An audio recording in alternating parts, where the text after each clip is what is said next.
Hey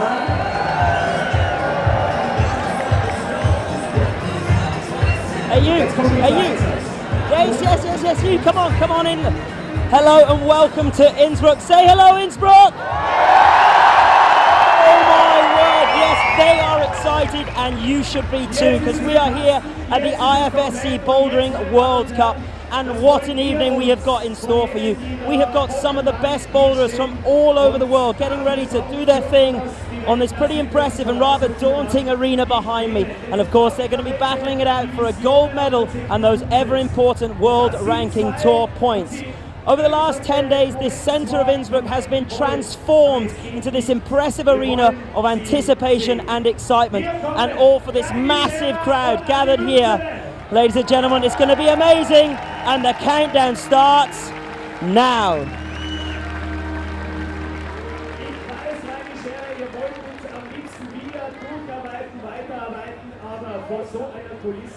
The finals here, and as you can see, this overlay graphic there that you're having a little look at, how the wall was built, how the square was put together over the past few days. One of the interesting things that I was just speaking to John about a moment ago is how much activity there was on the mats from the route setters there, and how much effort they have to put in to put something like this together. As we can see here at the moment, we've got all these guys out now just in their observation time, so time for me to introduce my co-coms here. Jonathan Partridge, how are you?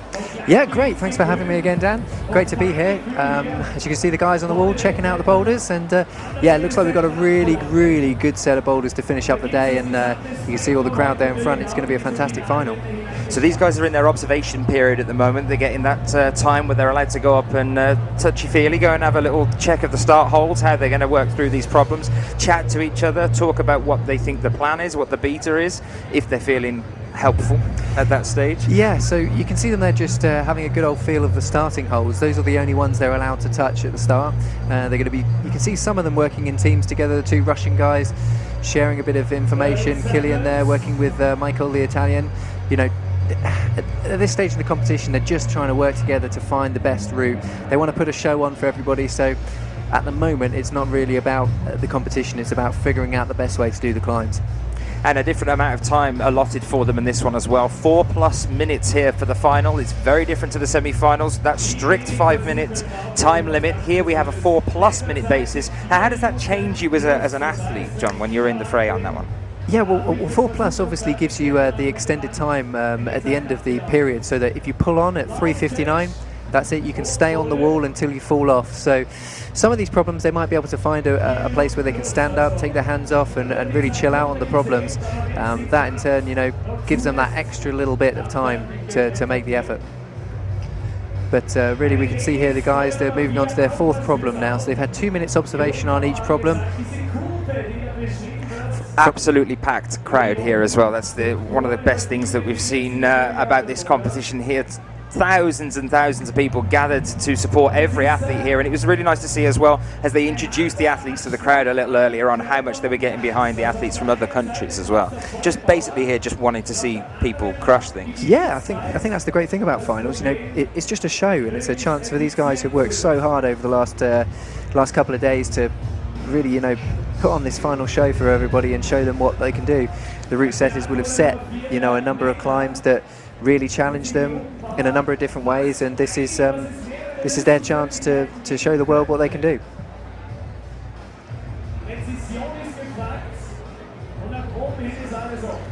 What about the athletes that we've got gathered here then today, the ones that we've had make it through into the finals? What are you thinking of the mix-up that we've got here?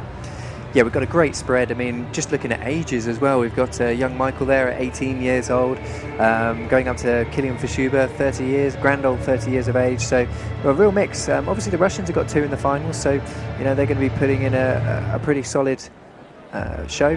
But and Ondra back with a bang. He qualified in last place for the semi-finals and just came out this morning. He was climbing by himself because he was the 21st finalist, and he just absolutely crushed it first off. It was interesting that he qualified so low, actually, because I was saying to you, he's got to have done that deliberately. Was that a deliberate thing, do you think? You were like, there's no way in here. No, there's no way.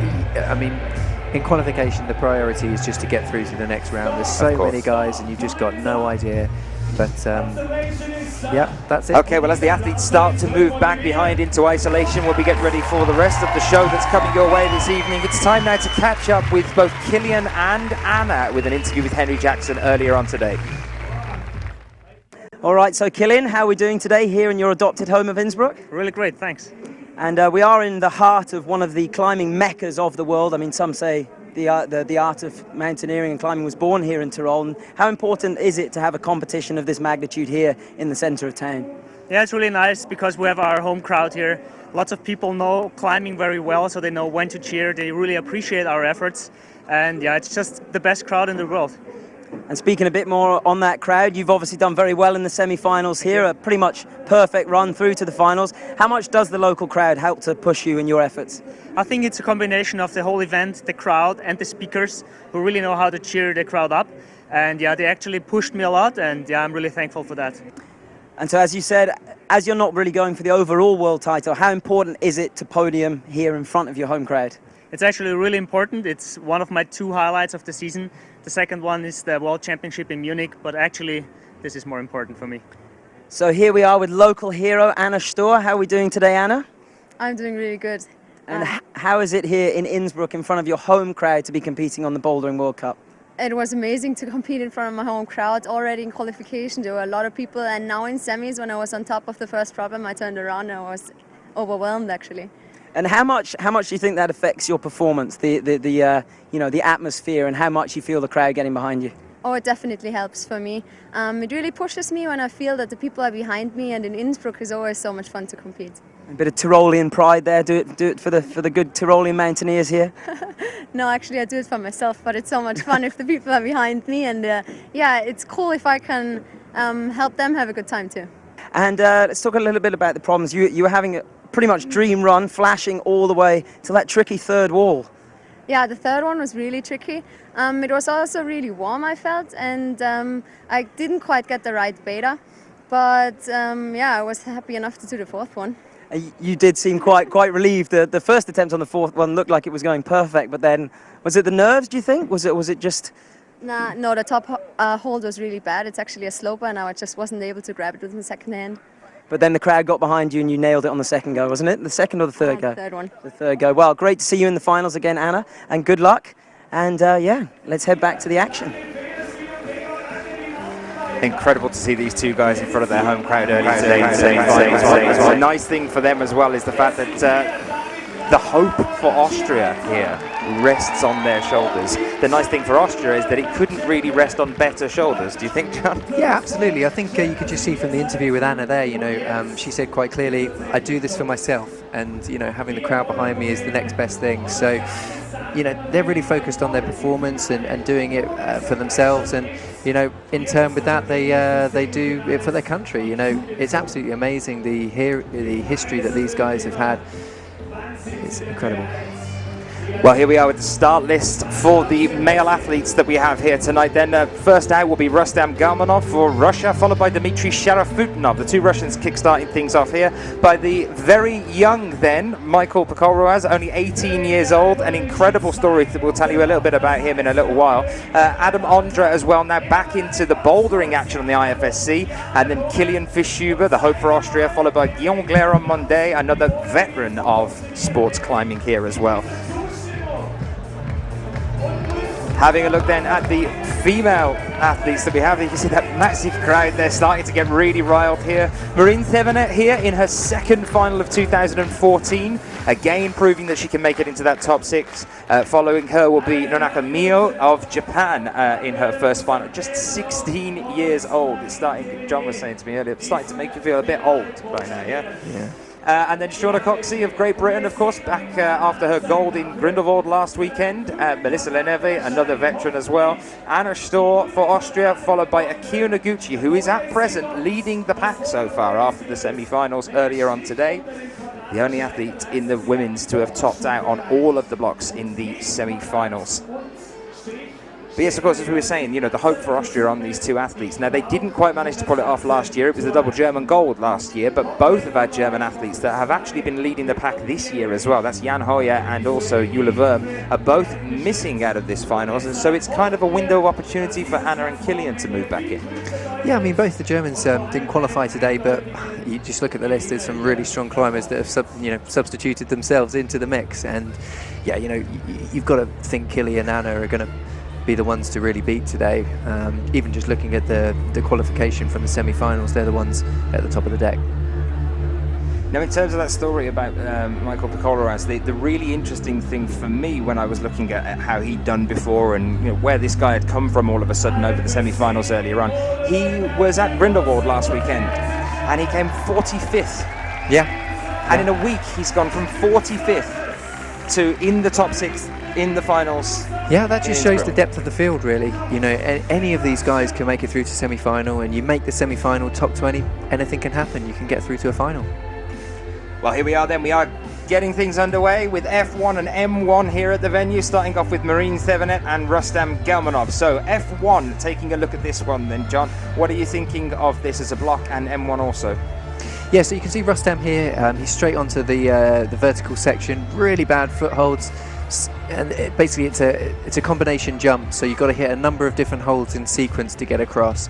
On F1, similar style of problem, poor footholds to start and then pressing up into some volumes and really got to work the feet and get bridged out as quickly as possible.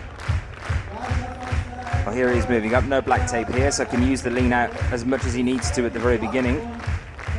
Yeah, it's great to see Rustam back at a final again.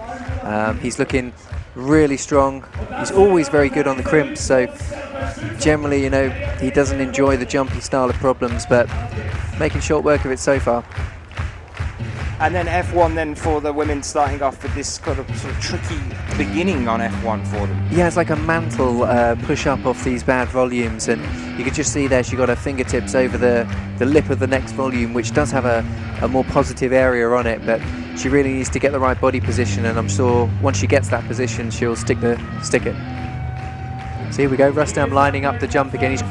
He's crimping underneath the sign that says M1, which shows you a lot about Rustam. You know, he's a real veteran competitor. Any little edge that he can find to keep himself on the wall, he's going to try and use it. That movement there seems to be the thing that's pulling him off the most of all. He's got to make that. He's got to go for the push onto the next bonus hole. I think that is on the side there with a bit of red tape on it as well. But it's a matter of keeping in as close to the wall as possible as well, because it's kind of slabby the beginning of this one. Yeah, he's got to generate some momentum from somewhere, and the trouble is he's pulling on from this press move right on the right hand side, and then he's got to transfer his weight all the way over to the left almost instantaneously. So that's the really bit he's struggling with at the moment. You can see him there, he's all his weight's on the right and he's trying to lever it over to the left, but at the same time as levering it, he's got to jump and catch those holds. So really complicated move, and there he's just not quite finding the right position. Too far away from the wall in that jump by the look of things. He's just leaning back a little bit too much. Got to keep that body center of gravity further into the wall. For any of you that are joining us now and that are new to climbing and don't understand the rules or what's happening here or how it works, basically these athletes have 4+ minutes. So they work on a basis where they are given the 4 minutes, and once the timer has run out, they're allowed to continue making their final attempt here, as long as they can stay on the wall, which might sound like it's an easy thing to do, but it's really not. So it's a bit of a different tactic to semi-finals. They can really run it down to the bottom of the clock and then jump on the wall just before for that one last attempt, that one last push. They're also trying to get the most amount of tops here. There are 4 blocks for the men, 4 blocks for the women. They've got to get to the top of as many of them as they can in the least amount of attempts. And as you can see here, Rustam's given us a very good example of how it can go wrong, basically, on this one.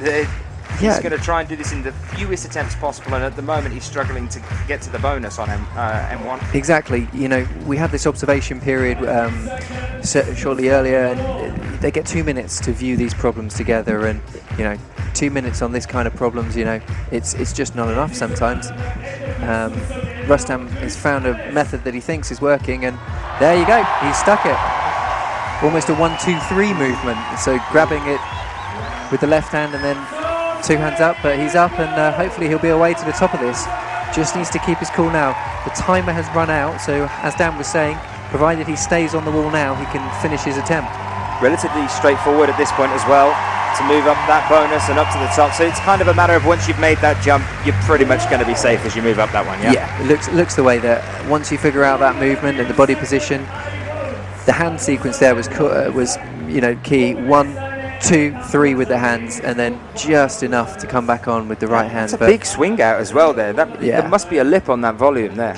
I think it's just the pure friction, and Rustam obviously got fantastic core strength. To see him keeping that much of a swing out under control at that point. Yeah, Rustam, always very, very strong competitor. One of the shorter guys in the field as well, so sometimes he struggles with the very reachy things, but making short work of that dyno. Time now to introduce our next athlete then, or next athletes, and they are Dimitri Sharafutdinov, our current world champion in the boulder category for the IFSC, and also Nanaka Mio of Japan in her first final at just 16 years old. We saw that last year as well from Japan. It's sort of become a running trend for them, I think, to have somebody that's not traditionally in finals make it in Innsbruck, because it happened last year with Aya Noe as well. Yeah, absolutely. Her first final in Innsbruck. It must be just a nice place. I think obviously being a few rounds into the season, you know, some of the newer guys on their team, they're getting their feet. They've obviously got a real role model in Akio and a good mentor to show them the way forwards, and they've really found a structure that works for them as a team, and it's fantastic to see them coming through. Well, she looked very, very strong during the semi-finals earlier on today, so here she is. Look at the flexibility of that right leg going out there. That's actually a really, really good idea, using that underside of the black volume just to keep a little bit more tension while she's moving up. But is that a little bit more static than what we saw from Marine as well? Yeah, absolutely. Yeah, and you can just see there Dima straight figuring out what he needs to do, generate a lot of momentum, and get the 1, 2, 3 with the hands. Just slipping off, trying to get that right hand back on. It's definitely going to come down to which of the male athletes are able to make that crossing over on their first or second attempt.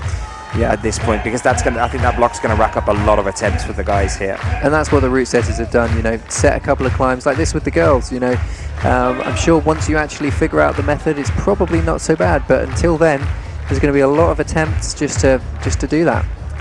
And what she's doing there, she's locking out her bottom right arm that's on the lower one to give her the height that can get up onto the next point. But the problem is once she's got her hand on the next one, because that arm is locked, it's spinning her off the wall. She needs to then bend that lower arm when she's got a grip on with her left and come in low so that she can get the friction on pulling down. Yeah, and if you also look at her leg there, the left foot is creating a huge barn door. So when she grabs this hold, the left foot comes off and she opens up like a barn door. And that's really what she's got to figure out. She's got to figure out a way of centralizing her center of gravity so it just stays underneath her. And that's obviously going to be the key to the problem here. Maybe, as you say, trying to transfer a little bit more weight onto the top hand. But Dimitri's looking like he's starting to figure out that 1, 2, 3 movement. Yeah, I mean, he found that method straight on his first go, but he's just not been able to execute it. And Dimitri's normally the kind of guy that when you get a hold and he grabs it, he normally sticks it. So it's quite unusual for him not to be doing that. Another attempt here then for Mio. Yes, let's see if she can do something different to keep that tension. I think it's just, as we say, that right arm is completely locked out. And once it's locked out, there's really very little you can do to pull yourself back in. But the thing is, making that movement across over to the right-hand side, which is what she's trying to do. She's trying to get that right foot up onto the black pyramid you can see there, so that she can move from there. Once she's got that handhold above her on the edge of that volume with the left, she doesn't actually have to move straight away. She could take the tension out of the right arm. Yeah, that's so she's just missing out doing it at the moment. It's the legs really, because they're generating all the momentum. Just you can see there the legs coming out behind her against, and it's just pulling her off. So she needs to somehow figure out. And Dimitri here though. Yeah. And this should be a continual all the way up to the top now. There's the bonus. Yeah, he'd be very surprised if he dropped this now, but good effort from him. Locking it down, not even looking at the top hold, that much concentration in what he's doing. Happy with that? Just for anyone that is new to the sport as well, these athletes have to match on the top hold as well. One hand is not enough. They have to get both hands up there on the wall. Mio needs to move now. 5 seconds left on the clock here. She's got to get up onto the wall again. Yeah, Dimitri just getting it there. You saw the result flash up on the screen, so it looks like he got the top on his 6th attempt. Here we go. She got her right foot on in the right position there. She can get it on again. Here we go. Possibly. Oh. I also think what they need to do potentially with that left hand is make sure it's pointing slightly to the right-hand side, so that when they come round onto it, they've got a bit more grip. They've sort of been nestling in the base of that V, which is obviously slightly more positive, but doesn't really help them for the following move. Well, that's 2 pairs down. We start to move on to our next athletes now to emerge. No top yet on F1. And the next one out, I believe, is Shauna Coxey. So let's see how we get on with this. Yeah, I know. I spoke to Shauna just before the final. She was very excited, as she always is. Obviously, coming off the back of her win in Grindelwald. Here we see Dimitri just managed to make that crossover as well. Another thing to point out for you guys, the black tape you can see there to the left-hand side, that is an out-of-bounds zone. If the athlete touches or makes any movement to touch that area, they can be called down for an extra attempt added to them on that one as well. It's an illegal move, as it were. They are stopped if they do cross over that bounds. Of course, they know that already, so it's very rare that it happens. But it's just to make it a little bit harder. Yep, so Michael pulled straight on, Shauna taking her time. Obviously the people at home can't see how cold it is here, but out there it is really fresh, and up on the stage there's a bit of wind kicking through the stadium, so Shauna just using her head and trying to keep warm. But you can see there what I was talking about, the hand on the left-hand side of the volume. I think if she can get it onto the right-hand side of that V, she'll have a little bit more tension as she holds the swing, so plenty of time, and I'm sure she'll have a good few attempts. Do you think there's a possibility that she could go around to the far left-hand side of it as well? Like to stay and maybe switch grip. So once you've got it the first time, maybe move your hand round? I don't know. It's a little bit too high. Yeah, I think there's too many bits of movement. No, I can see the angle here from this shot as well. So whether it's pointing back out, that's going to bring you off as well. So that little tick in the centre of the volume, so just on the other side of the volume, I think that's where potentially she needs to get the hand. Stretching out that tricep. Obviously putting all the weight through that right hand is going to fatigue that right hand side very quickly. Shauna's been working incredibly hard in the pre-season on all her fitness and strength, so she's come into this in the best shape possible. She's also coming into this final off a win from last week as well, and the first ever gold medal on the IFSC circuit, so she's going to be on a high after that one last week. One of the things we were talking about earlier is the fact that I was speaking to Uda the other week and saying that it's the difficult second win though that really defines you and sets your mindset as an athlete. Yeah, I think you always. Do you think it'll be long before we see Shauna's second win? No, I think the number of very close there from Michael. That was good knowledge, actually, getting really high up and almost undercutting the orange volume before going for the jump. Stabilised his feet just slightly. I'm sure we'll see him get it on the next go. But going back to your question about Shauna, she had so many silver medals going into that Grindelwald event that it was only a matter of time before she got the gold medal, and I know she wasn't stressing about it, just taking her time, and it's one of those things you've just got to climb the problems that are set in front of you, and one time it's going to happen, and I'm sure there'll be plenty more for Shauna. She's so young. There we go, just grabbing the bit of the volume that I thought. You can see there in her face, she's like, yes, that's it, I know the method now. So still got 1 minute 15 on the clock, and time for a couple more attempts. She's trying to shoot the right hand up there as well to go. Is that like an extra pinch? She's trying to grab just a little bit further up, so extra support. Like the guy is doing sort of a 1-2 movement with the hand, so getting enough grip on that left hand to just fire up the right to meet it. Michael pulling back on. Really like this dyno move across for the guys. It looks really, really fun. Using the friction of the top volume there, you can just see in the left hand side of your screen when they grab it, giving some great falls. And Shauna's held that move. Shauna's stuck it. As has Michael. As has Michael. Very, very nice. Going to see our first top, hopefully, after Michael tops this one out.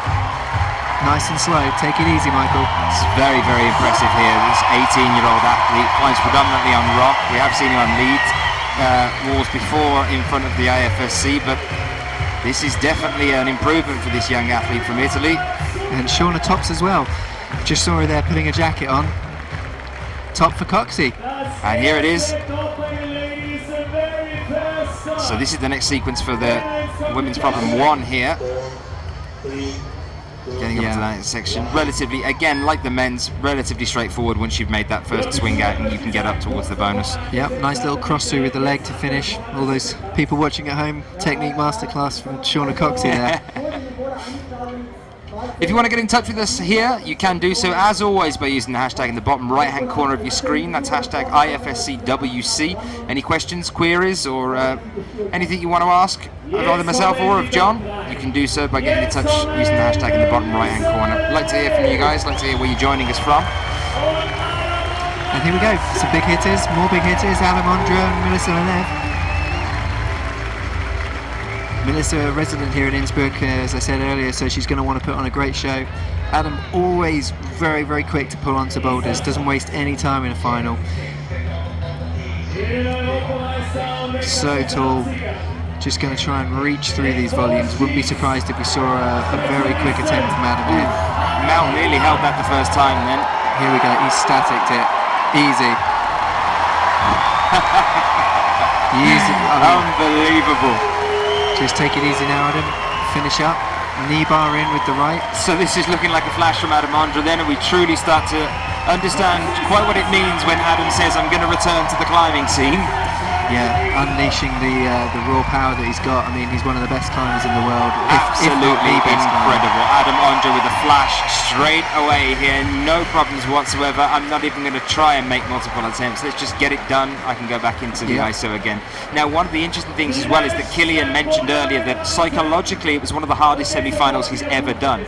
And that was because of understanding the pressure that was on them all behind the wall from Adam Ondra from the very off, because Adam was one of the first out. Everyone knew how well he had done from the very off. He was very early on, and then Kilian would have to wait until a bit later on. And a lot of the others that qualified high in the semis had to spend time waiting for it because of the ranking from the qualifications. But then Adam came out obviously low, did so well in the semis that all the other athletes are behind the wall thinking, oh no, I really have to perform now. Exactly. And he's doing it again now because Kilian's behind there, and Kilian will have heard that and will know that that would be a flash.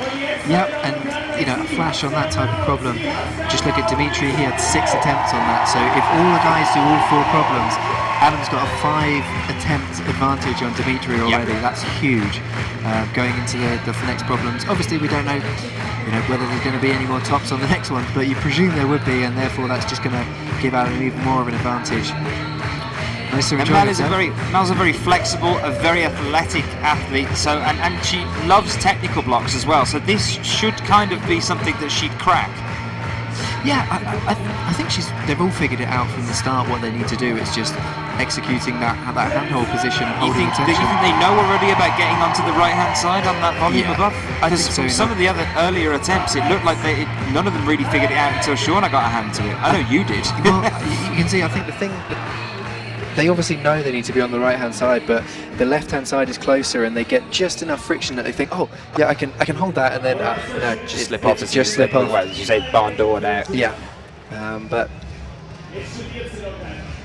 Mel taking her time. What is Mel doing there? That's very interesting. So you can see her there with her hands out in front of her. For anyone who doesn't know what they're doing, they're not praying, they're trying to visualize the moves, and that's really key. So you can see there with her left hand, she's trying to visualize and understand what it feels on the body before actually climbing. No, it looked like she was pinching the corner of a volume. She was actually measuring it, stroking it very nicely. Because this is climb mine. This is the international language of climb mine. 6 attempts so far from Melissa Lenev. Yeah, and 30 seconds, so she had probably her best go just then, almost matching that corner hold. She's probably going to run the clock down now, have another one good go before her time's up. I mean, we've had, this is our 4th competitor in the female, Shauna Coxey, the only person to stick this blue hold, so you've got to hope that we get a few more tops, because it's always good to have it going down to the wire on the final boulders. I never thought I'd hear those words out of your mouth. What's that? The fact that you're hoping somebody else challenges Shauna. At this stage in the competition, obviously I want Shauna to win. I like it. You're not biased as a British climber yourself. I like it. There we go. Very, very close. No, it's just nice to see all these guys topping boulders, and you almost forget about the result until you get 3-4 blocks in. Now, just look at this. As soon as he got that, that hold around there, just straight up onto the next one. The crowd was right behind him. Yeah. Huge surge and incredible performance there from the very beginning from Adam Ondra here. We get ready to welcome out our next set of athletes here on the first block of the 4th IFSC World Cup final in bouldering of 2014. Hopefully you guys are all enjoying back at home. You are joining us on Red Bull TV. It's online, on mobile and on selected partners platforms as well. Hopefully you're enjoying. And look whose face that is in the middle of the crowd. That is Kim Jae-in there with the Red Bull hat on as well, watching. Very, very well-known lead climber. We'll be seeing her later on in the season, but she's here for a bit of a gander at the bouldering by the look of things. And I don't know if this was by design. That's exactly what I was about to say. Was it a chance thing? Or? I don't know, mate. Do you think they hold hands out in isolation before? I think they've just been, before they did the semis, they were like, you're going to finish with 4 tops in 7, yeah? Okay, yeah, I'm going to finish in 4. Yeah, same I'll thing. do the same. Okay. I'll see you there, okay. Yeah. So Anna Storr and Kilian Fischuber out at the same time. So Killy knows he's got to get this very, very quickly to stay pace with Adam. I thought you were going to say Kilian knows he's got to get this before his girlfriend. There's an element of that, yeah. But no, what a great for them to climb together. I know they obviously enjoyed the competitions, and Kilian First time as well there by the look of things. Yes, awesome, and he did it the dynamic way as well, which is always good for the crowd to see. But struggling with this next bit. Let's hope he keeps it together. Come on, Kilian. Feet up. Come on. Ooh, that's interesting. Yeah. Now, we said earlier that we thought when she'd made that first move, getting up onto the bonus should be relatively straightforward. Now, Kilian knows that Ondra will have flashed it. Anna nearly managing to hold that without even shifting her hands there, asking for a bit of a brush. Kilian will have known, or does know now, that Ondra had managed to flash that first one and made the first section. Here it is again. Yeah, but unfortunately we can't see his hands there on that one, but see him landing it, you know the movement now. From Kilian's point of view though, he's just done the hard move, so he knows he can get back there again, and he also knows, while he's trying to keep pace with Adam, he knows, right, let's just now keep ahead of the rest of the pack as well, and if I can get it on the second go, just focus on what you need to do.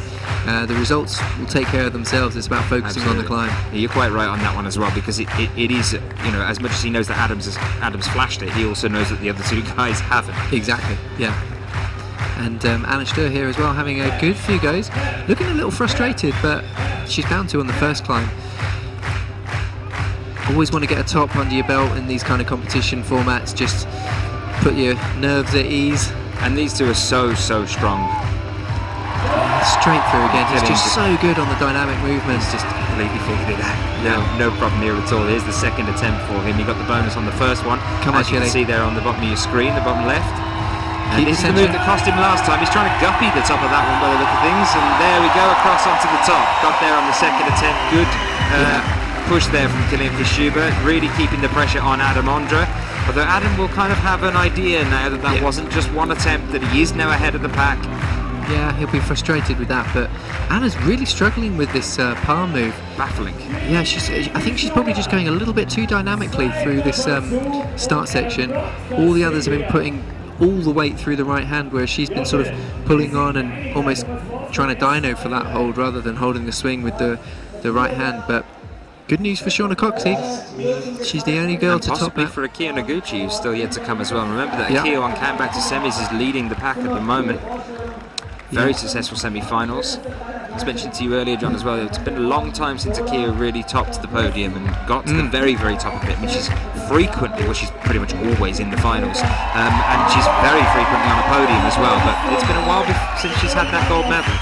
Yeah, she comes to every event and she's always in the it seems like she's always in the final and always on the podium, but in the last couple of years she's really kind of missed out on those gold medals, but she qualified so well for this final today. She was the only female to do 4 boulders, which is saying a lot with the rest of this field. But Anna just needs to slow this movement down and go a little bit more controlled. Yeah, that was very dynamic then. A really big swing. She went seconds left. Crossover. She was very keen on that one. So we can see 2 seconds. This will be her last attempt. Just not enough. You can see there she's annoyed. This is a lot of pressure now landing on Anna. It's in front of a home crowd. She lost it here last year. She does not want to see a repeat of that again this year. She's very disappointed in the face there. Especially with Eula away. I love your catchphrase, by the way. I have to keep saying that. Which one? She's very disappointed in the face. In the face. Where else is she going to be disappointed, John? Her posture, maybe? She's very disappointed in the left knee. You can be very expressive with other parts of the body, I suppose. Yeah. Maybe it's a British thing, I don't know. I like it. Well, it's for all our blind viewers. You know. Killian, though, absolutely crushed that boulder. I really enjoy watching Killian climb because he's so fluid and dynamic. Unfortunately, Jakob Schubert's obviously injured for this season, and he climbs in a very similar way. It's very intuitive, very fluid. Unlike Adam there, who really used his height to his advantage there, I kind of feel a bit annoyed that he could do that. And I know the route setters would probably be like, why didn't we mark that out of bounds?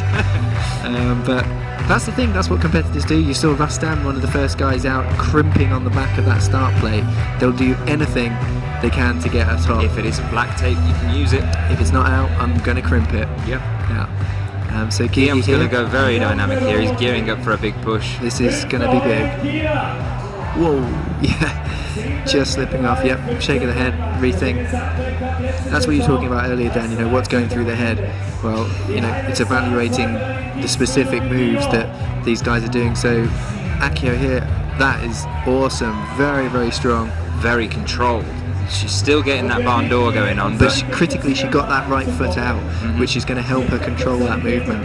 I think if she figures out, she had her hand nestling in the base of that V, if she figures out to turn it to the right like Shauna did, I think we could be on for a very quick top here from Akio.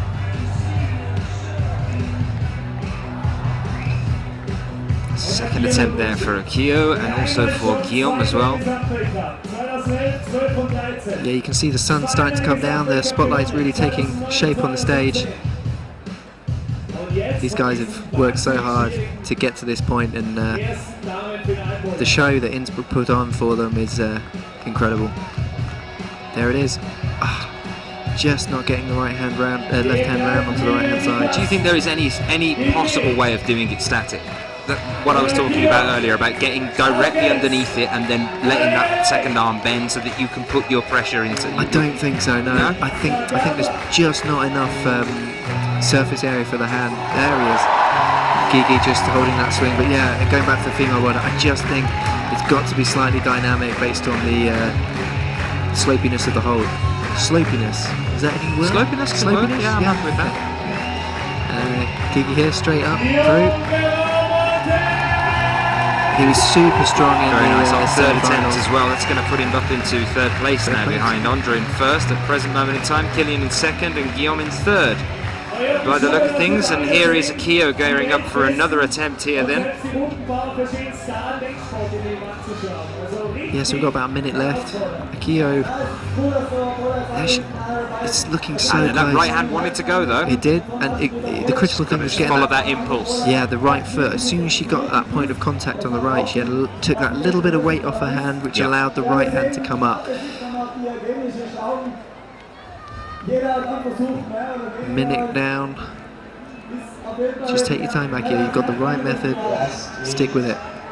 Fifth attempt here now then for Akio. And here we go. This is a little bit quicker. She's getting that hand up. Knows that she wants to get the second hand on to try and stop this swing out. Just for everyone at home, obviously none of the athletes can be coached on these climbs, so they obviously can't hear our commentary, but sometimes you just want to scream at them what they need to do. Turn that hand. You can see there the nestling in the base of that V. You just want it on the right hand side. To control the swing a little bit more. She's definitely spotted it now. She knows what she needs to do. She's got that arm up in there. She knows that she's got to do it quick as well. That's the other thing. With 20 seconds left on the clock, a couple more attempts, she could possibly lock this down.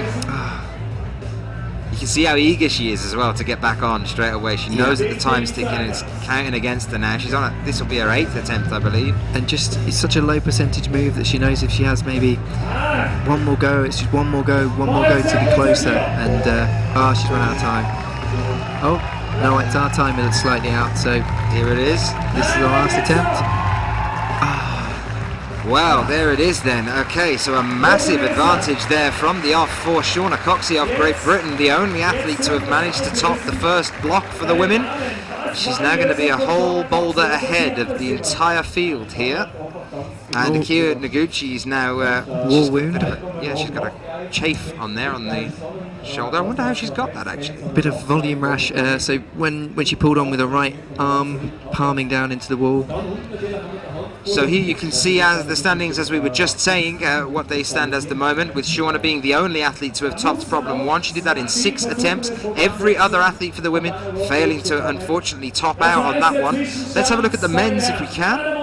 See what that's looking like at the moment. Believing it's going to be, of course, Adam Ondra with the flash to start things off, and like it's counting up actually. Killian Fishuba did it in 2, Guillaume Glaramonde in 3, putting him in 3rd, and Michael Pikoreas in 4th place here, doing it in 5. Dimitri Sharafutnov there in 6th, and Rustam Galmanov unfortunately not managing a top at all. No, on that first one. that might come back to haunt him in this final. So Marine back out with Rustam as well. This one looks super fun for the guys. Really cool boulder. Yeah, this is the one that you pointed out earlier when we were having a look through all the blocks there. This is the one that you pointed out and said this is, you think, is going to be your favourite, right? Yeah, I think really dynamic. You've got to go up with this right hand off the palm and then swing onto the bonus hold.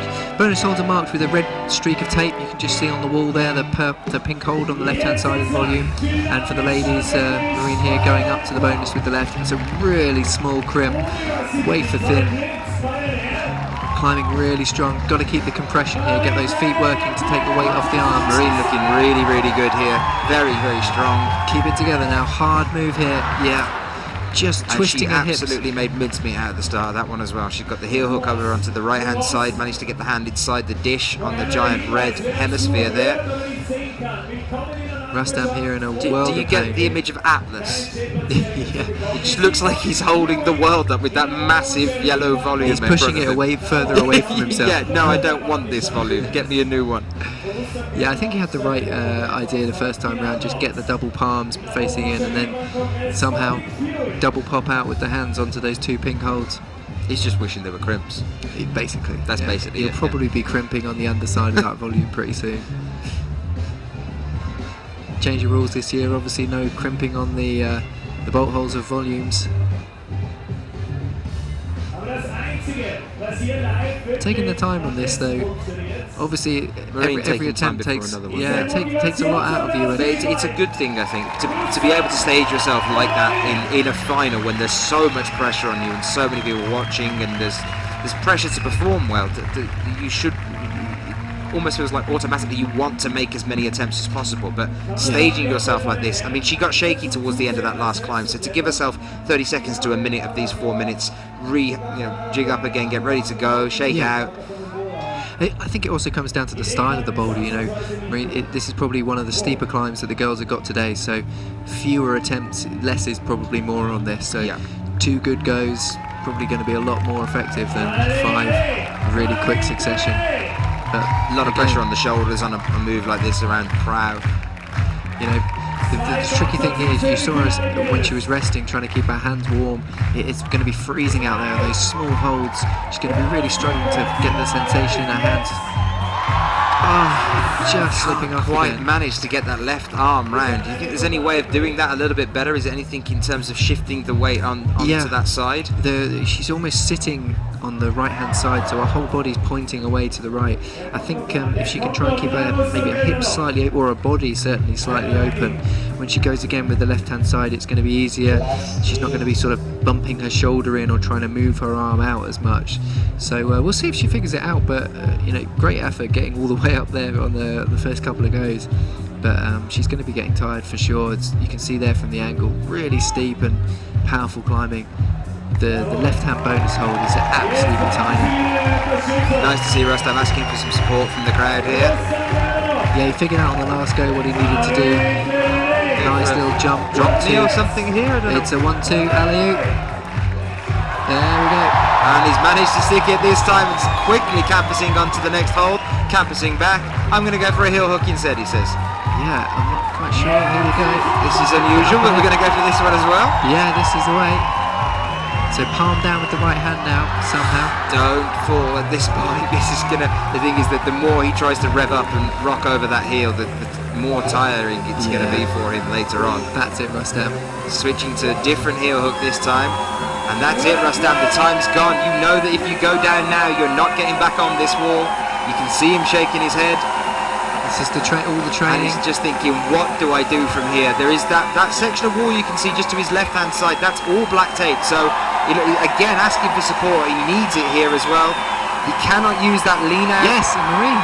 This is all on him and having to side mantle by the look of things here. This is Turn your palm, Rustam. looking Yes, come on. nice. That's it. Get pressed up. Come on.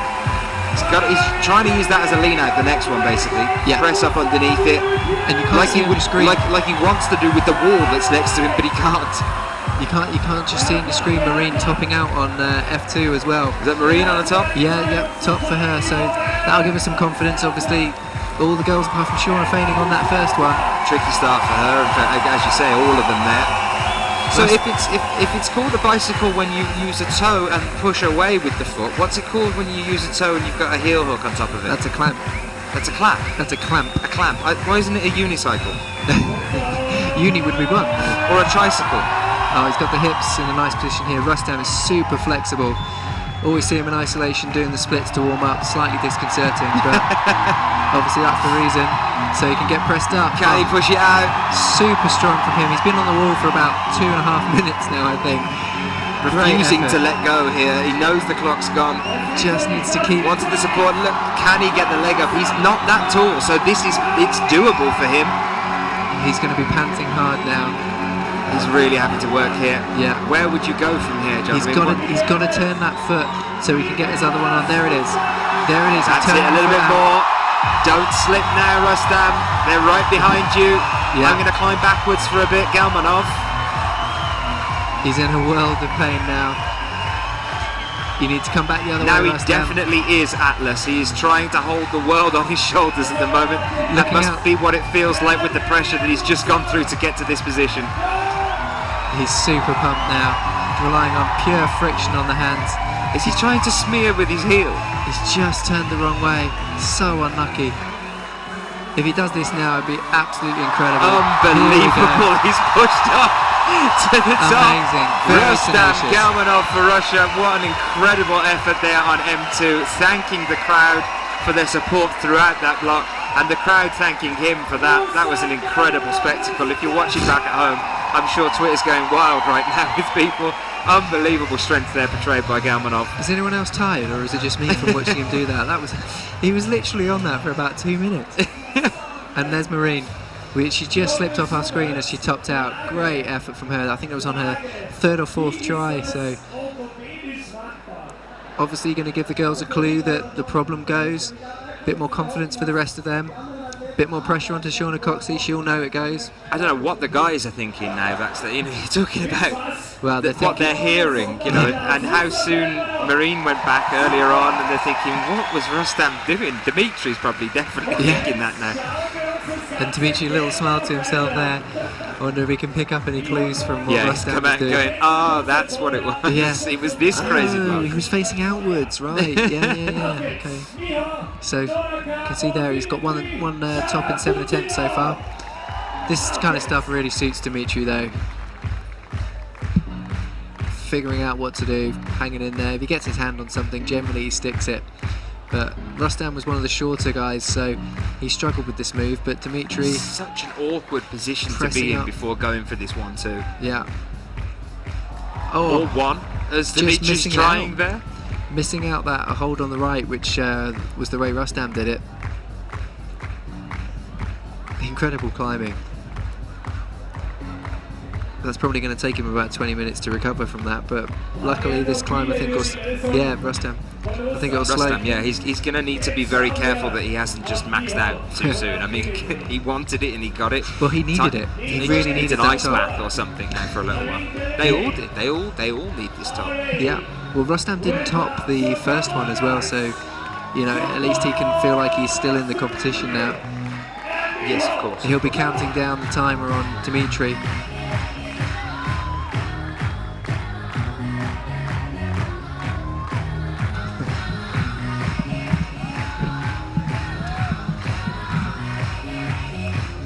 So here goes Dima. He's trying to go out to the bonus straight away. Ooh, that was interesting. Split tip maybe, I don't know. He definitely rocketed himself off the wall there. Let's hope he's still okay. Nonaka struggling to make this first move here on F2.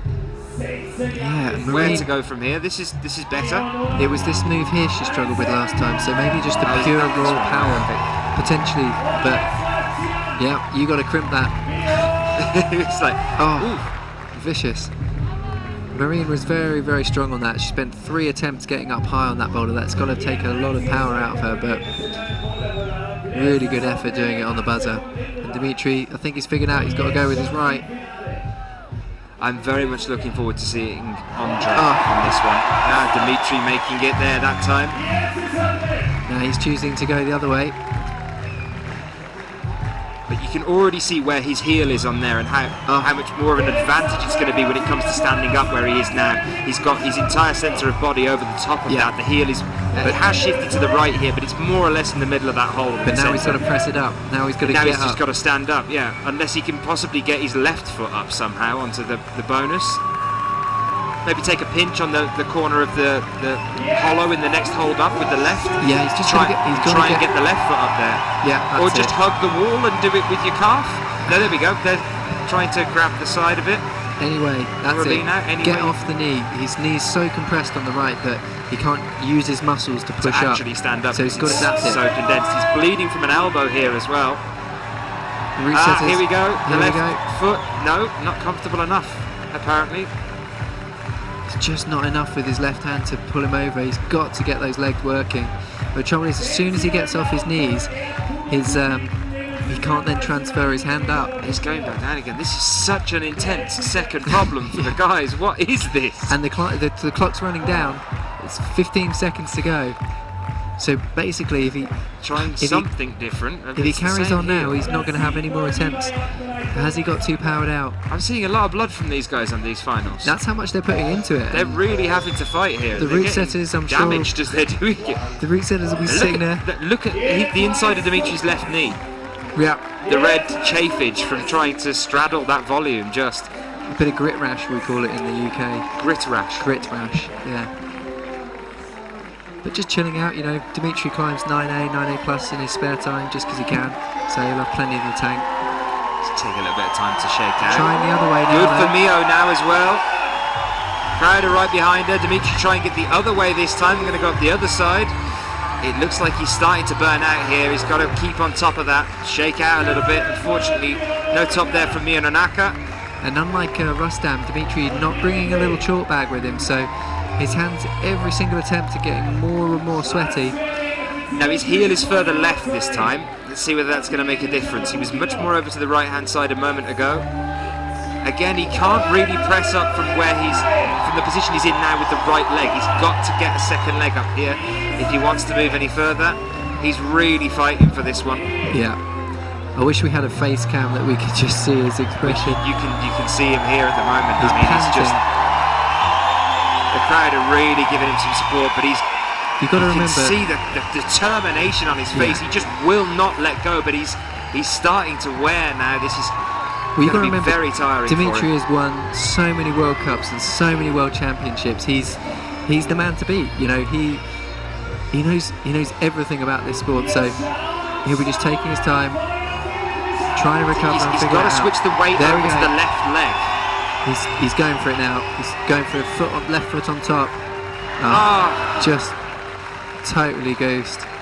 Absolutely nothing left in the tank. And you can see how hard he's breathing here on the mat. That was a massive effort there from Dimitri Sharafutinov. Now he's our current world champion, and you can now understand just how much effort came from Rustam Galmanov earlier on in the way that he did as well. And he ended up facing the crowd. It was a very bizarre way of doing it, but it actually seemed to have worked better than this way. Yeah, well, you know, we talked about Rustam being slightly smaller. Well, of course, when you're smaller, you've got smaller levers. So you can get up on top of it easily. So yes, of course. Things like that leg press. Which is why earlier I said I'm looking forward to seeing Adam Ondra and Killian doing it. Because I didn't get to finish it because Dimitri did the amazing little crossover. Yeah, I mean, Adam will probably just one arm it or do something stupid. But yeah, Rustam really doing incredibly well to stay in there. and finish that climb off. And of course he'll know as well, he didn't top the first one. Dimitri's not topped the second you were one. absolutely right earlier when in. you said he really did need that first block after that first round. And now we rotate for Michael then to see what he can pull out of the bag here on this one. And also we welcome back Shauna Coxey, currently holding the top spot in her pack, to see what she can do on problem 2. Now this one for Shauna, I mean, as a block for women's problem 2, it seems relatively straightforward. It's just basically a beastie power one with a tough little crimpy moment in the middle. Absolutely, and hopefully Shauna's been keeping warm in isolation so she can hold that crimp without pinging off. She's just so strong at the moment. Some of the other girls were turning that left hand where she's got her left hand currently, so it was more of a side pull, but she's just, you can see there, she's so psyched about today. Completely in control. It's almost effortless when you watch somebody climb so well like Shauna. Reading the problem, taking her time. Up onto the crimp. It's such a small little crimp. This is good at the moment from her, getting the heel hook up. Then again, we saw Marine get to this point on her first attempt as well. She got up and went well. It was this move here that cost Marine the first attempt. Yeah. Is it going to be a repetition for Shauna? No, I'm going to bypass it completely and go straight for the top. That is a flash, ladies and gentlemen, and that's really securing her position in leader of the pack mode. Unbelievable. Just completely ignore that reach out to the left hold. I'm going to just slap up with my left. You could see her looking at it, and she was looking at that crimp thinking, that's a bad hold that's facing the wrong way away from me. I'm just going to skip it out. I feel good. I feel strong. Let's go for that jump. And this is the thing about the way a block looks and the way you feel like you should go for it on the beta there, and then having the confidence to say no when you're halfway through an attempt, or maybe you've made 3 or 4 attempts and you kind of getting somewhere but you're not quite getting where you want to go, and then all of a sudden you just change up the beta. And then again, having the confidence to ignore things that the route setters have put down for you, because the route setters, they don't often try to trick you. They're usually, the holds that are on the wall they're there for a reason. To a degree, I would say they do like to trick us. I think I've seen it once where I know that it was a deliberate trick, and I believe it was Percy Bishton who said. I was just going to say. Yeah, Percy tends to do that kind of thing. He likes a good red herring. Certainly does. But Shauna probably looked at that crimp as well and saw there was far less chalk on it as well than all the other holds, and thought, maybe it's not the way. Michael. But the funny thing is, the reason there's far less chalk on that than all the other holds is because no one's really been able to stick it so far. There is that. It was a great way of doing it, though. The beta reading from her there, realising that actually where she was with the right hand, if she could just slap that left hand up, it's going to do nothing but keep her on the wall if she can make it. So particularly with such a good right foothold, she could really stand up on that foot and secure the volume. Fantastic from her. She is way out in front of this comp now. I mean, there's only 2 more blocks to go. She's the only athlete to have topped the first block. She's just come out and flashed the second. Strong position. I mean, obviously, there's still an equal competition to go. There's another 2 boulders. A lot can change, but she's given herself a great chance of getting another gold here today. And then we're over to Michael then, with 40 seconds left on the clock. 4 attempts so far. Much more dynamic approach to what we've seen from some of the other athletes coming out. What do you think Andra's going to do here? Because he made a dynamic block static last time. Do you think you're going to see something static from him? Possibly. He's got maybe the ape index or the height to be able to reach round. If he can get enough traction off that yellow volume on the undercuts, there's a real possibility he could just stand up off that big pink foothold and grab the next jug. But on the second half of the problem, he could have difficulties with him being so tall, and we're talking about the levers and actually being able to get out of it. That's a good word. I've not used that before. Lever. Yeah, you've got longer levers than anyone else, so it's tough for you to do it. As on the buzzer, Pecora's on the buzzer manages to make the jump. Let's see how he gets on from here. Then he's going up with the left heel. If he can turn that right hand into a palm, Nope. Now going up with the right heel instead. What's surprising me now is, these competitors will know how long the other guys were on the wall for. I'd have probably taken a chalk bag out of me just in case, He's Ikea always comes out with them. Yeah. I think traditionally a lot of the Michael there on that one. A lot of the route climbers do come out with chalk bags just because they're used to having them there. Yeah. Unlucky for Michael though, he did get up and just ran out of gas and fell short. So we've got the power couple coming out next. Yeah. I think power couple, or is it maybe Melissa? No, sorry, yes it is, it's Melissa. And here you see just again him making that on the button as he made the dyno out to cross over onto the bonus here.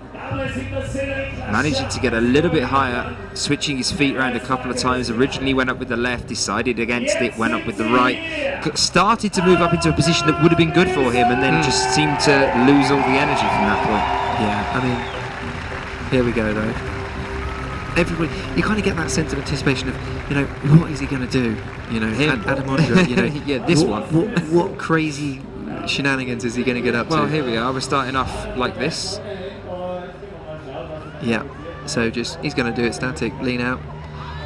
By the look of things, yeah, he's crossed all of his way over and he's getting up high to go static, like we thought he might do. Yeah. Straight up onto the bonus. Let's see what he does with this. Into a right heel hook, which is the right way that we've seen being done before, but now he could end up getting stuck. No, he's staying left here. And left. Sorry, he actually looked like he was going to transfer further to the right. Has he got enough to press it out? Unbelievable. That left foot's just come straight up and he knows he can't sit here for very long. And that left hand is rubbish. Yeah, he's going to get a flash here for sure. He's got unbelievable. Adam Ondra just dominating. Absolutely dominating. Nothing stopping him so far here. Just refusing to give in to the way that the setters have intended these blocks to be set. He's just doing his own thing here and it is working.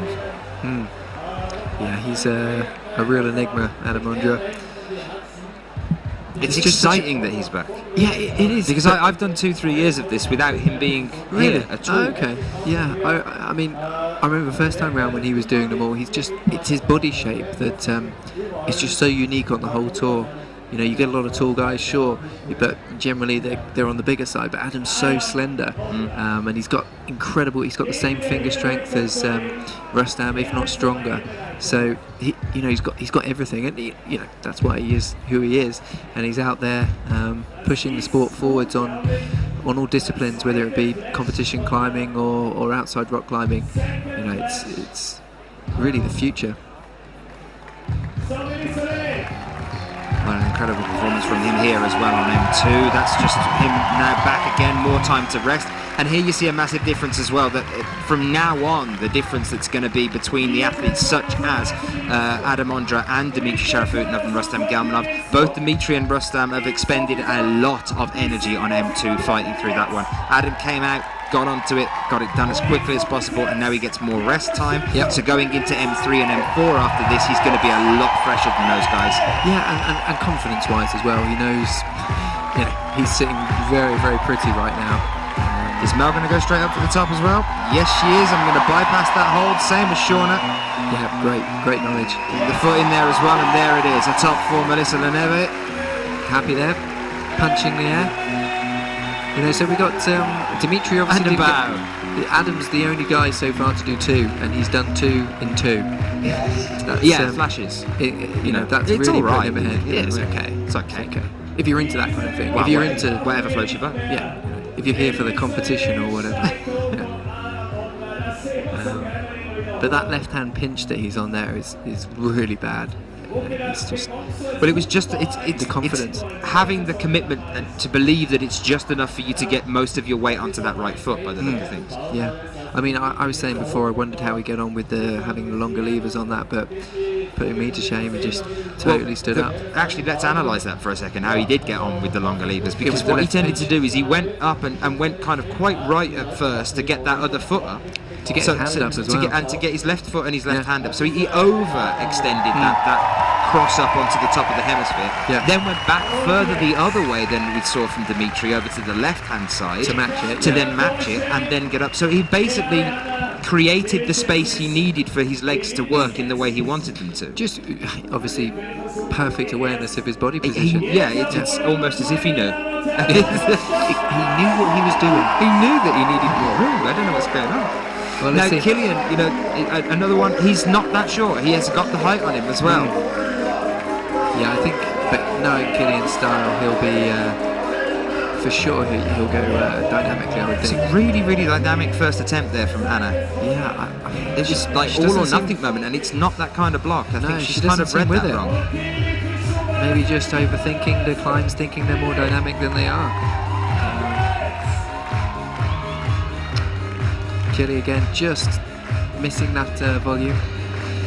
She needs to stay calm on this one as well. You know, we said that, you know, it couldn't rest on better shoulders really for Austria. These guys are veterans. They're at the top of their game. Anna last year on the season, 7 gold medals out of the 8 World Cups that we had, and the one that she didn't get the gold, she got silver. You know, she's just top of the pack, peak of the pile. She's the one to beat in women's bouldering, and has been for years. And so perfect position for Austria to support and to want to see her do well, but then Anna's got all that pressure on her, so it's kind of the pro and con of the home crowd. Yeah, for sure. Because it's going to be on her mind. It will be now, especially because After she's the first block. Yeah. She's really struggling to figure out this boulder. She'll know all the other. She'll be thinking like Marine. Well, Marine topped it, and how did she top it? How did she do the dynamic move? Is it? Am I just not doing it right? Well, yeah. At the moment, she's just not found the way. But yep, good knowledge there. Turning the hand. We are a bit slowing different. it down. This is how we've seen the other athletes attempt this block now. I think just it was took the this time to read it. Yeah, I think it was this blue hold on the right that threw her. Having such a big hold maybe threw her thinking that it was a dyno. Sticks that extra move out onto that left move, the left hold there though, that all the other athletes have been bypassing or attempting and failing to be able to stick once they get there. No problem for her. She didn't even seem to think about it before she went up onto the top hold. So you do see the different calibers here emerging, the athletes, and the difference in finger strength between these athletes that are making it through. And Killy there, much nicer for Killy. He's just got a bit more static there on that one. So the trouble with this boulder is, he's got 1:20 left on the clock, but you could hang around on those holds for a minute, and then you've got then you're exhausted. Yeah, no further attempts left. No, but then you're tired. Yeah. Even if you the first 2 moments where you're kind of almost camping, and he's gone to his toe as well. Yeah. And that's an interesting one. First guy to stick on his toe, and he knows if he's on his toe, then he's got more ability to push. Get over onto Really the right, Chili. Come on. here. Press it up. That's it. He is, and he's pushing as well. got it. Don't go into that wrap around at the Come back on. of the heel. That's a bad move. That's what cost Dimitri. He needs to get the foot up on top of it. There you go. Here we go. Edge it up. Don't sit into it. Oh, Unbelievable. great from And I Kelly. thought that last hold was bad, but he's managed to keep the hand on there. That's awesome. Very from impressive. Kelly. Yeah, and he did that relatively quick. I think maybe 4 or 5 see how many tries. attempts that was. But either way, he's done 2 tops. Keeps him in the mix. Only him and Adam so far have done 2 boulders. Just Gigi to come out afterwards. So all to play for. Great crowd. Enjoying the show so far, I think. Very strong from Killian, but of course the talk of the tournament at the moment has to rest on Adam Ondra. 2 flashes so far at this stage of the competition. Particularly when you look at who he's competing against, Exactly. Dimitri has been dominating. Yeah. And Dimitri's only got 1 top so far. Really putting all the guys in their place. Crowd awaiting our next athlete. And so it's now over to Guillaume Clermont-Mondet and Akio Noguchi. Yeah, and again we talked about the more experienced guys just taking a few more seconds to analyse. They have had 2 minutes viewing, but it's probably the best part of an hour ago now, so just refresh their minds, see if there's any clues on the wall, is there any boot rubber, any chalk, showing any signs of what they need to do. But once they make the decision, that's it, they're on. Geeky's been climbing so well in this competition. If he sticks this dyno, first time. Come on, Gigi. If he can press this out now, he'll be right in the mix with 2 tops as well. And we've also got Akio here, very, very cool, calm and collected. And he's chosen to go with the heel here, Gigi, but we saw Killian a bit more willing to press it out with the toe on. Akio, very, very strong on that crimp. Full crimp, thumb on, and on to the final hole. Very nice Flash from for Akio. her. That's going to put her back Same into the mix for and the medals here at this stage as well. She's be happy with that one. She's cleaned up her shoulder a bit more now by the look of things. And we've seen this position before, haven't we? Wasn't this Dimitri Sharafutin off a little bit earlier? After 3 minutes on the wall. Yeah. Gigi on his first go there just really found the right sequence and made great progress, but just slipped off as he was going for that final hold. It's good though that he's staging himself. He knows not to keep pushing too much. I'm concerned as to how it's going to affect Rustam and Dimitri from this point on in the competition. Yeah, I mean, they'll know it's 2 boulders in, they've only got 1 top, but still 2 more boulders to come. Exertion on them. Dimitri particularly looked really like he was pushing his limit there. Yeah, but you know, the last 2 problems we've got for the men, we've got a slab, and the final one is a steeper climb. So, you know, in terms of energy required for the rest of the competition, the slab will allow them to take a bit more recovery. It's much more leg orientated. But the thing is, for Dimitri, who was trying to push up so much on that right leg, that could be a bit of a shaky leg about now, and he's got for a slab you need to rely on your foothold. So yeah, I have an Elvis leg most of the time, so welcome to my world, Dimitri. Flares and platforms. Well, shaky legs. Oh right, shaky legs. So sorry, I got myself confused. I thought I could just see you in a white suit. Hey, maybe tonight. Not online. Here goes Gigi for his 3rd attempt. Sticking the dyno again. All points off. Very nice. Awesome. One hand fly out there, managing to secure it. Up with the heel now on the left. There's the bonus, and welcome to the House of Pain, Gigi. Yeah, but he's in such a good position. I think he knows from the last attempt he had his right foot up high and thought, do you know what, I couldn't do anything once I got it out, but he's got in a great position here, provided he doesn't get too greedy with that right hand palming down. He needs to leave room for his foot. Just look at the tension across his shoulders there, trying super hard.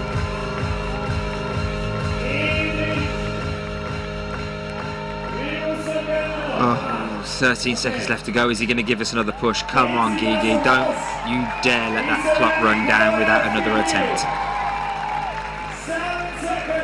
That's it. Give us one more. He's shaking his head. He's already thinking he's not going to make it. It's the wrong attitude. I know you're tired, Gigi, but come on. You can do this. There we go. Yes, and he's managed to stick the dyno at the start there, so here we go. Here's the pressure for him now. Keep the heel there, and let's see how you get on this way round. The other thing is that, you know, we're talking about longer levers and taller athletes. Gigi's another one of the taller athletes. It could be a tricky one for him. Let's see how he gets on. Yeah. Brief glimpse of Eddie Fowk there in the background. Yeah. His camera snapping away. Getting ready for the second edition of the circuit. Get your copies. Edition. But Gigi's on board now. Just got to get that left, get all the way over to the right, and then he can get the left foot back on. This is better. Here we go. This Press is it better. out. And look, he's already up on the right leg here. He's not sat down, and he's gently edging up. Not quite enough. Not enough. Maybe a little bit too quick there on that one. But he hadn't sat down all the way in on the right leg. He kept the bend in the knee. Exactly. I think, you know, when we saw Adam and Killian, they came across to the left-hand side and put both hands on that left-hand volume, which I think is going to be key. So, we've got only Adam and Killian topping 2 boulders. Very, very interesting. What, Shauna? Well, yeah, in the... Oh, you mean block 2? Yeah, in the men's, so... Oh, sorry, I thought you said Anna. Oh no, Adam. Adam, of course. Yeah. Well, I think we have got an interview just lined up with Mr. Henry Jackson, so we're going to hand over to him for a moment and see what David Lama has to say. Okay, everybody, we're here with local legend, Mr. David Lama. How are you doing tonight, David? Very well, very well. Now, it's been about 3 years since you last competed. You were telling me before off camera. How does it feel to be back here in the contest environment? Well, actually, I come back here every year when there's a World Cup here because it's just such good atmosphere. I mean, there's more than 3,000 people here right now, and I think there would be many more visiting and watching the finals because, I mean, it's full, it's packed. When you speak to a lot of people, they say this is one of the best, if not the best stops on the tour. Would you agree? Yeah, definitely. Does it Do you get a little bit of nostalgia? You feel like getting your chalk bag out and your climbing shoes on, giving it a go? It would definitely be nice to try the boulders, but I think my competition career is over and I'm more focusing on my alpine stuff, mountaineering stuff right now. And actually my next project is going to take me to Pakistan just upcoming Monday, so I'm really looking forward to that one. All right, well, thank you very much, David. Good luck in Pakistan. Let's go back to the booth. Back to you guys, Dan. Thank you. Thanks, Henry. Very nice to hear from David Lava down on the ground there, working on some other projects, and we get ready with our next athletes moving out. So here we are with the slab then for the men, and for the women, the overhang here. What are we thinking of these two, John? I'm thinking Rustam's in his element. I think Rustam, yeah. Crimps. Slabs and crimps. Happy days. He's having a nice time.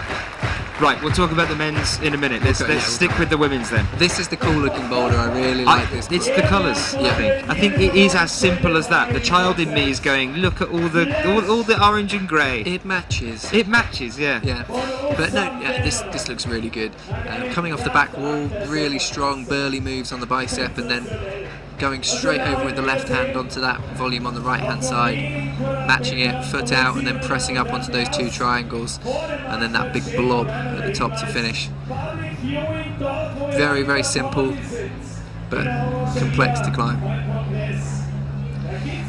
Okay, so Marine Thevenet on F3 here now. This has really turned into the Andra Coxey show, hasn't it, since the very off? They can commission that show. I'm going to call it Andra Coxey Gate. I'd like to watch that show. Like the Diary of Andra and Coxey. I imagine it's completely different. So what's she doing here that's not quite working for her then? If we have a little look from the start, if you are new to the sport, a little bit late to give you the update on this one, as you've probably already figured it out, but those little bits of yellow tape you can see at the bottom there, 2 little dashes on the bottom hold, 2 dashes on the higher one, that's showing her that 2 limbs need to be on the bottom and 2 limbs need to be on the top to have made and commenced a start on this block. When she moves from that position, so now she's started. Now this is an attempt now from this point onwards. Yeah, so she's just got to go really quick, keep the tension on the right hand, and get that left hand as far over on the right as she can, because that's where it gets better. But yeah, she's got the right idea, I think, and obviously she's getting tired through the competition. This is the 3rd climb now. Going to be catching up on her. She gave a huge effort on the last boulder to get a top. She had 3 or 4 attempts on that one. So yeah, this will be another burly one. 35 seconds left. What's she thinking now she's making up this next one?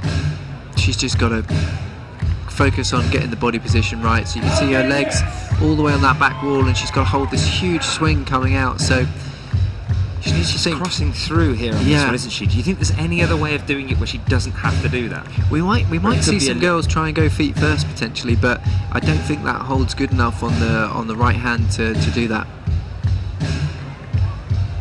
6 seconds left. She knows she's. I hope she knows she's got to get back on the wall. Here we go. Yeah.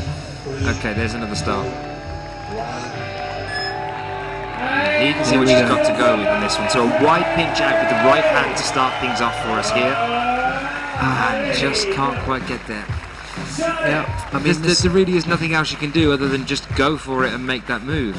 By the look of things here. Yeah, as I say, the only thing potentially we might see some girls try and go feet forwards, but it looks very difficult to. I don't think there's anything on the left hand really that that helps them pirouette through with the feet. But we'll see. We've obviously got strong field coming out after we've got Anna, Akio, Shauna. Well, there you could just see as well in the bottom left hand corner of your screen the results and rankings as they stand at the moment.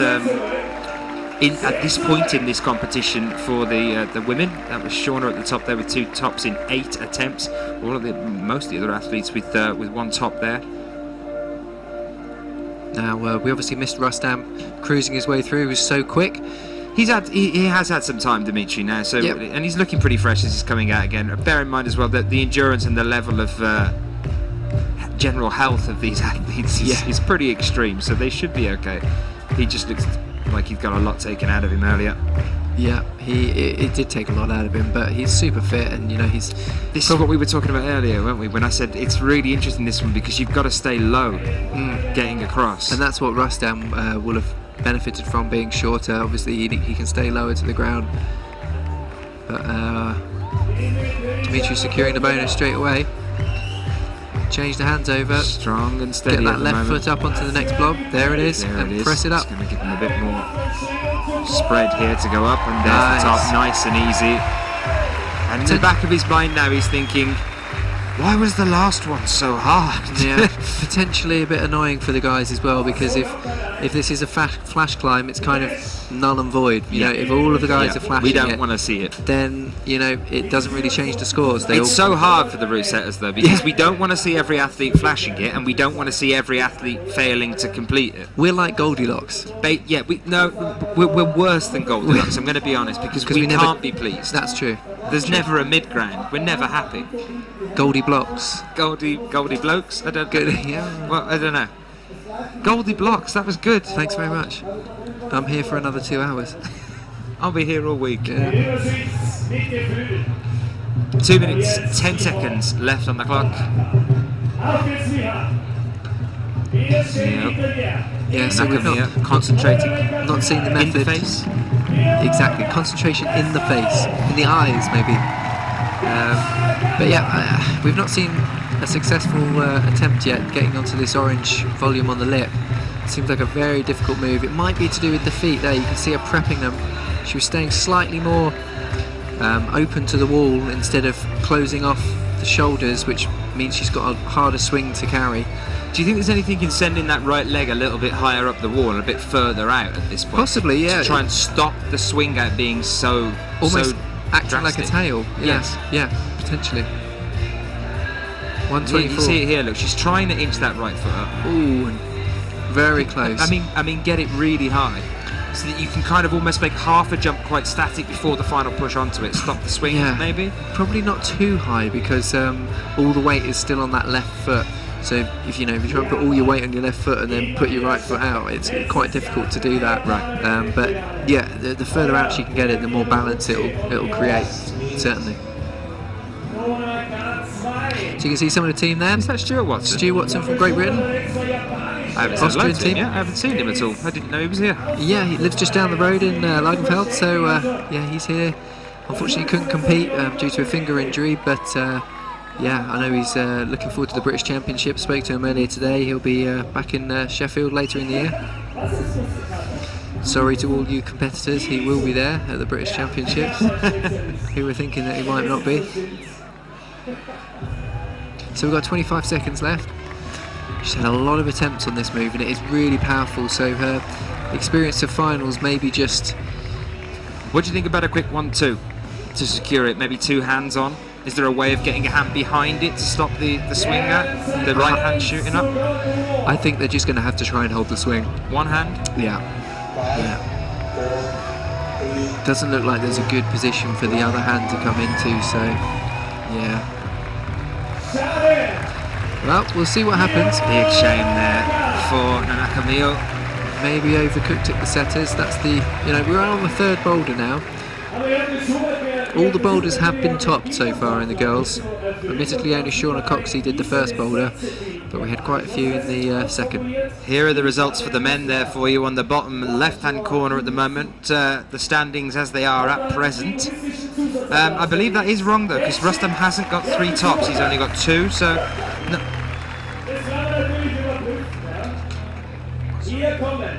So here we go, we've got the next pair. Shauna Coxey, Michael from Italy. So Shauna, yeah, back out. Michael.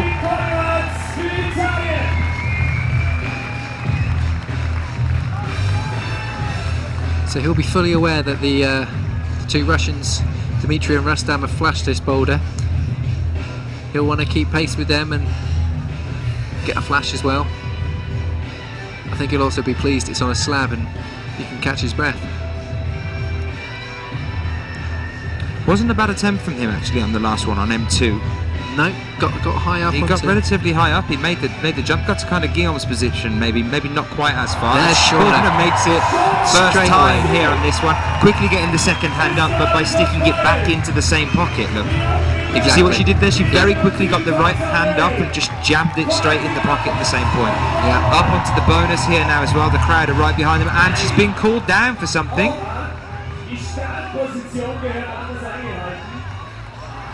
She's been called down for This an is incorrect interesting. starting position. Is that an incorrect start? But Let's not have a dab repetition. all right? Definitely not a dab. We've done but that once this year. I think she'll probably want to question that at the end. I'm sure if it comes down to it, there'll be an appeal, because it looked to me like a perfect start. I didn't see a problem with it. But we'll see. Michael as well, just falling off on the slab. I don't know, we were all eyes on Shauna for a second, but Michael made a great effort getting over to the bonus. Okay, well that's a start, isn't it? That was 4, and there we are. Here we are again then. That's great composure from Shauna. Yeah, being able to take that and get down and get back on again Yeah. and not let it bother her. Absolutely. 2 minutes 10 on the clock here, going into a drop knee at the side there with the right. Look at the flexibility there, the right leg. Yeah. She just needs to figure out what to do with the hands here. Now, what does she need to do with the hands? Is she going to switch the pinch or something? To try and, Yeah, needs to. there we go. To really She's commit to it, I contemplating think. switching the pinch. Ooh, okay, this is interesting. Tricky little number here. There is a tiny. I mean, she used it earlier, did she not? The little tiny crimp hold, the little yellow one that's on the volume to the left-hand side. She used that as a foot, didn't she? Foothold, yes, Yes. that's right. Michael back on for his third attempt now.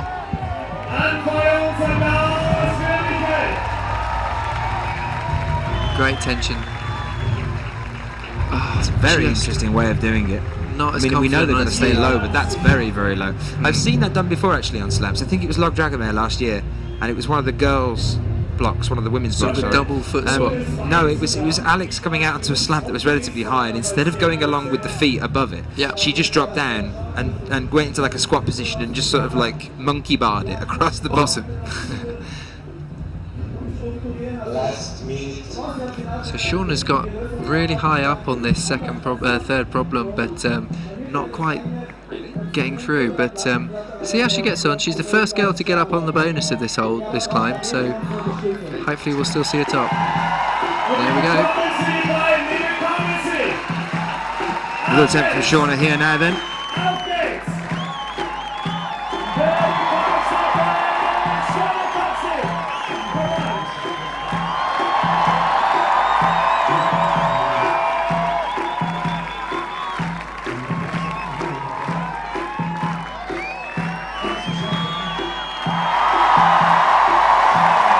Incredible top there from Shauna. Not happy at the same time. You can see there she's annoyed. A couple of attempts, but 3, in fact, and I think that was. But that's that's what it comes down to, isn't it? She's going to get frustrated because that took 3 attempts. yeah. Well, again, the first attempt. Who knows what could have happened on that? She got called off for a reason we don't know, and we'll see if there is if it comes down to it, whether she makes an appeal. Unfortunately, Michael there not getting a top, so slipping down the pack slightly now, Michael, but certainly putting in a great turn for a finalist.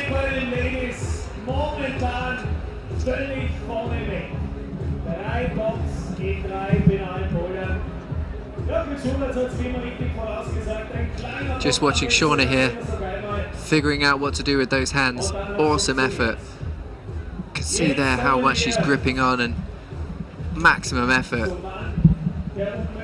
Great dead point to that final crim, just dragging it. Hopefully it'll be enough.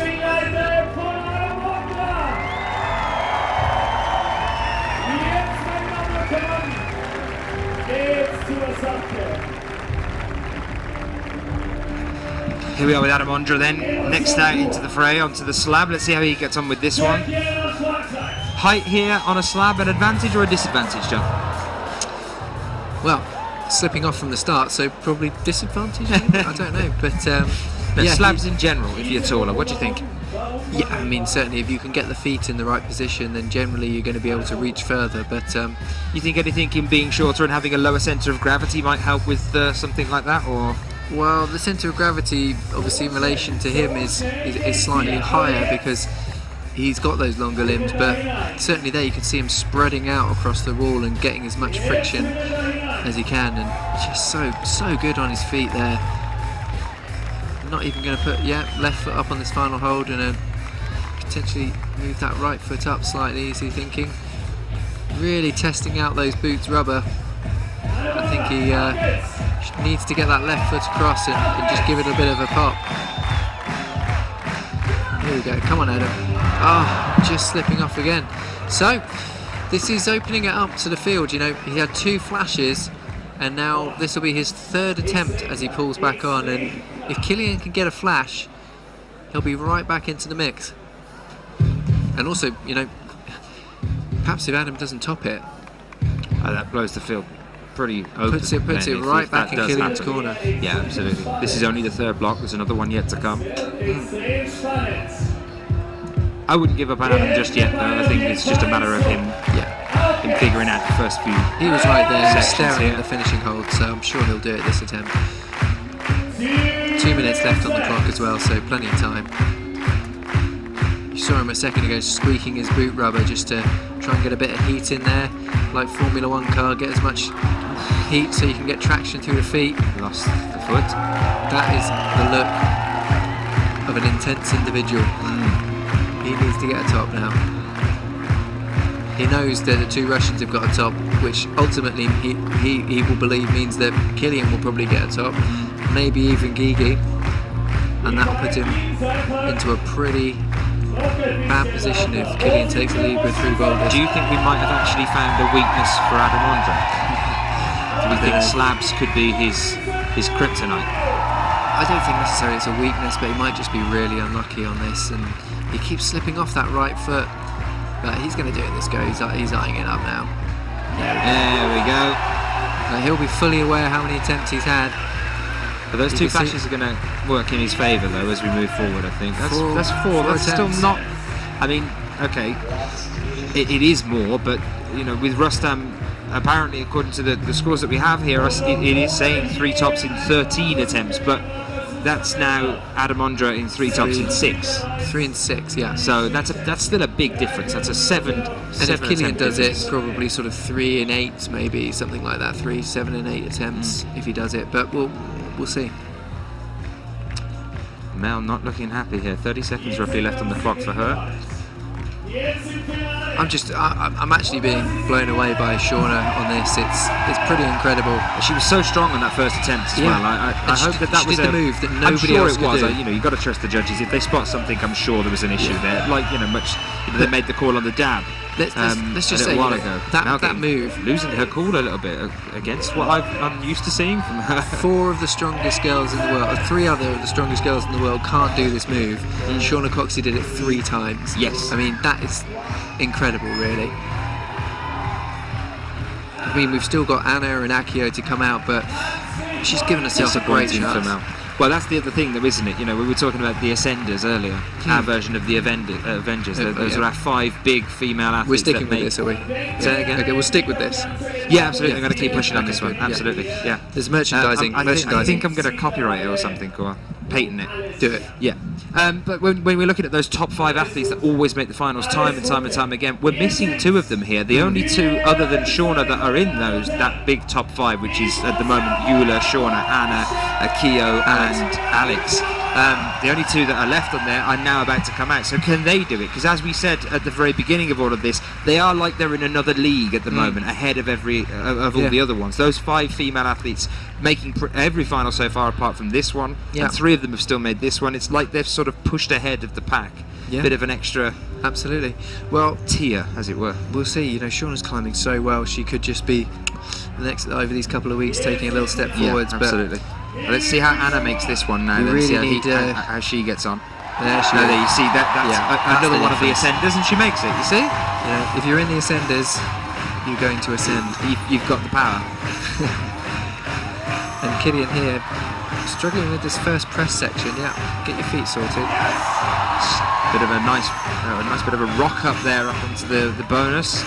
Shauna had the same difficulty on her first couple of attempts on this this section. That was interesting. Yeah, good for Shauna. All these little attempts that rack up. You know, yes, she might still get the top, but she's still racking up an attempt. Killian here on the flash. Be strong, Killian. Come on. Yes. Ooh, it looked like he sort of hesitated with the hand, brought it down, up again, managed to latch it. Yeah, there it is. Good for him. Shiva with the top. So that'll put him right into the top of the table. That puts him second at the moment. Okay, number of attempts. There's Adam with the 3 and 6 at the moment, isn't it? And so Killian's is it about 3 and 8 or so? I think something 3 and 8 now. Yeah, approximately. Anna just taking her time. She knows she can do the move now, so she just slipped off pressing out. So she'll try and think about what sequence to turn her hands on that orange volume, because there was obviously a position that allowed her to move out left, so she'll want to get into that configuration as quickly as possible. But here she goes again. Contact strength is phenomenal. What is it? Why are some of them able to just catch that with such ease? It looks like it's contact strength and accuracy, and I think that comes down from she's bicycling core as well. She switched it as well.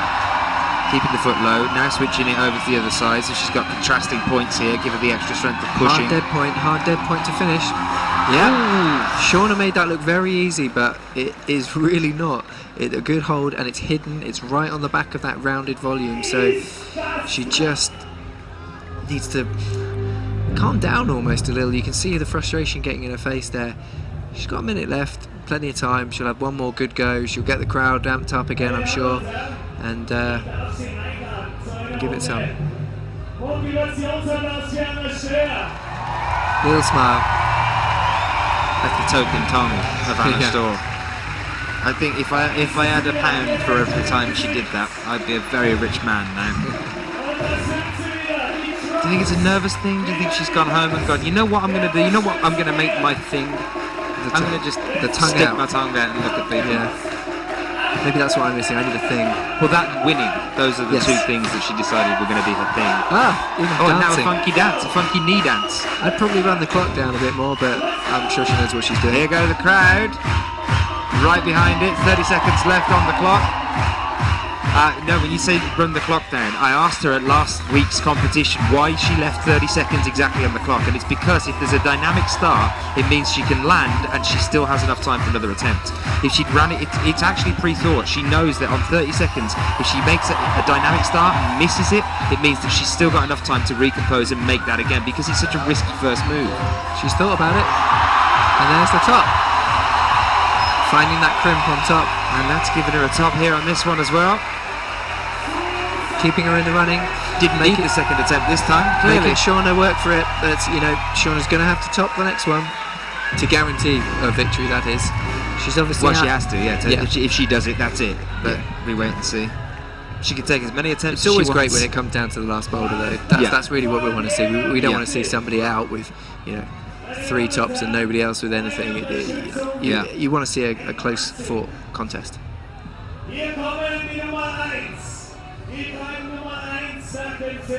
Okay, moving on to our next set of athletes, and our final set here we've got Guillaume Gleremondet and Akio Noguchi. Akio on this one, it's a dynamic move. What do you think? How's she going to get on?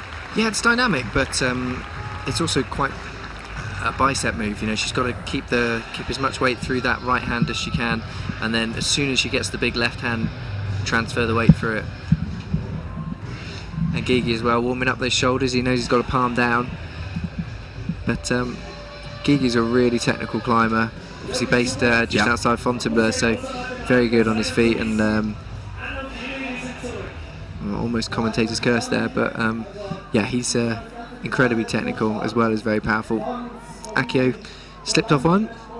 Gigi slipped off one. All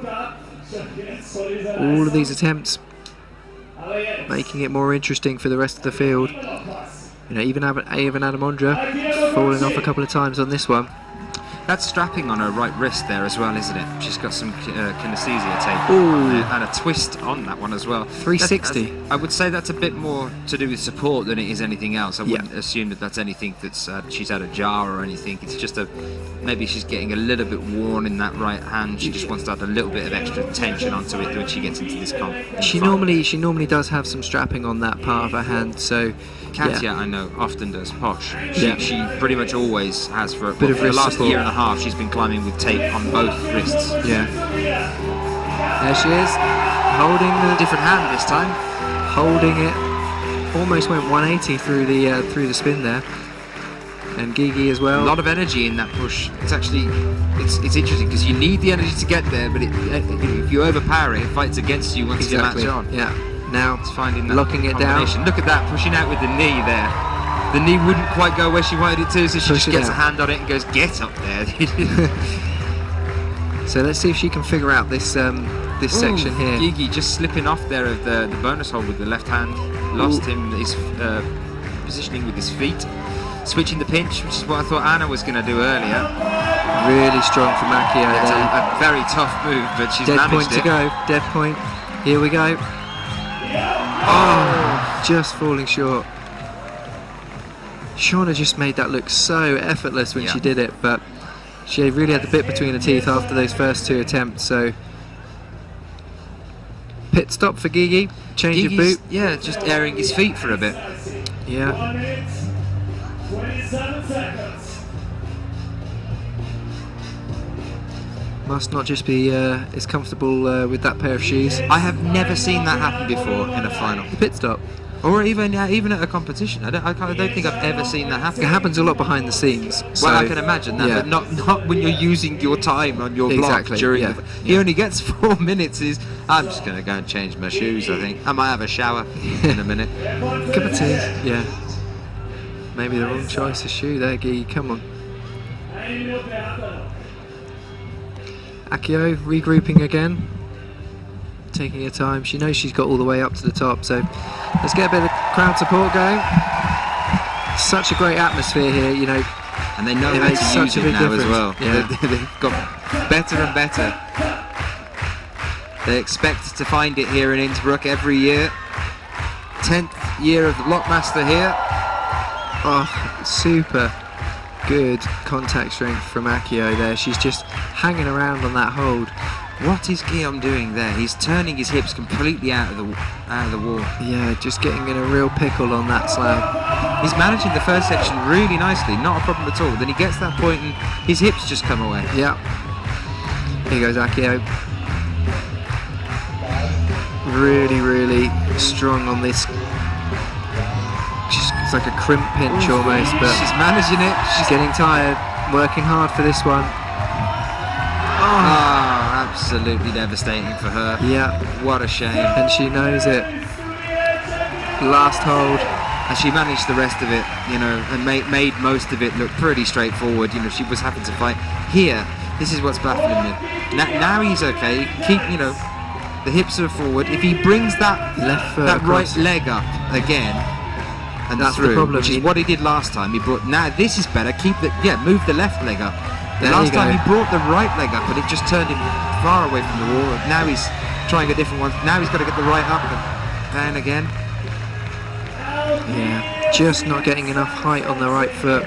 Could do with it on the corner of that volume, but that's going to really affect his overall score now. Obviously Michael didn't top it, but that's pretty much going to rule him out of the podium now. And in the women's field, Akio not topping out on that one puts Shauna and Anna really out in front now. Ah, here you are. There it is. Shauna Coxey 3 tops in 11 attempts. Hannah Storr 2 tops in 6 attempts. Akio Noguchi 1 flash so far, 2 bonuses in 4. Melissa Leneve 1 top in 2, 1 bonus in 1. This is an interesting thing as well. Marine Thevenet, in 5th, and also you saw Nanaka Mio at the bottom there. The interesting thing on that one, we're going to have a little think about that in the women's, of what Anna needs to do and what Shauna needs to do on the final block. Yeah. Adam Ondra here then at the very top of the pile with 3 tops in 6, 3 bonuses in 4. Kilian Fischuber in 2nd with 3 tops in 6, 3 bonuses in 5. Rustam Galmanov down in 3rd now with 3 tops. Apparently I thought it was 2, but they're saying it's 3. 3 in 13, and same for bonuses. Those are your medals at the moment in the men's. Yeah. As we now start to move over to our final block here. So Rustam's out first, and he's currently in bronze medal position. So yeah, if he can get a top straight away, he's going to be at least looking good. Yeah, well, he's at least on the podium, I think. So yeah, he started off strong. This one, right from the start, looked really, really hard. Dead pointing now into this blue slot just at the top of your screen there. Rustam's so good on the crimp. He really wants this. You can just tell. got the bit between his teeth, and now it's all about compression on these volumes. You can see there the right hand on the little yellow crimp above him. That's what he needs to get. Climbing so strong through this, in his element though on the crimps. Once he gets them in, he's not being stopped. Very, very nice work here from Rustam Galmanov. So it's all down to the others now. That's all 4 tops now for Rustam in 14 attempts, as that was a flash. So 4 in 14 for Rustam Galmanov. And Marine here, making her way through the jiu-jitsu holds. A quick top here could put her in contention for a podium place, depending on what the others do. But she's pretty goosed. These volumes just sap you so much. I really like the Jiu-Jitsu volumes. Yeah, they're pretty cool. I think they're awesome. The little satellite dishes you can see there on the screen.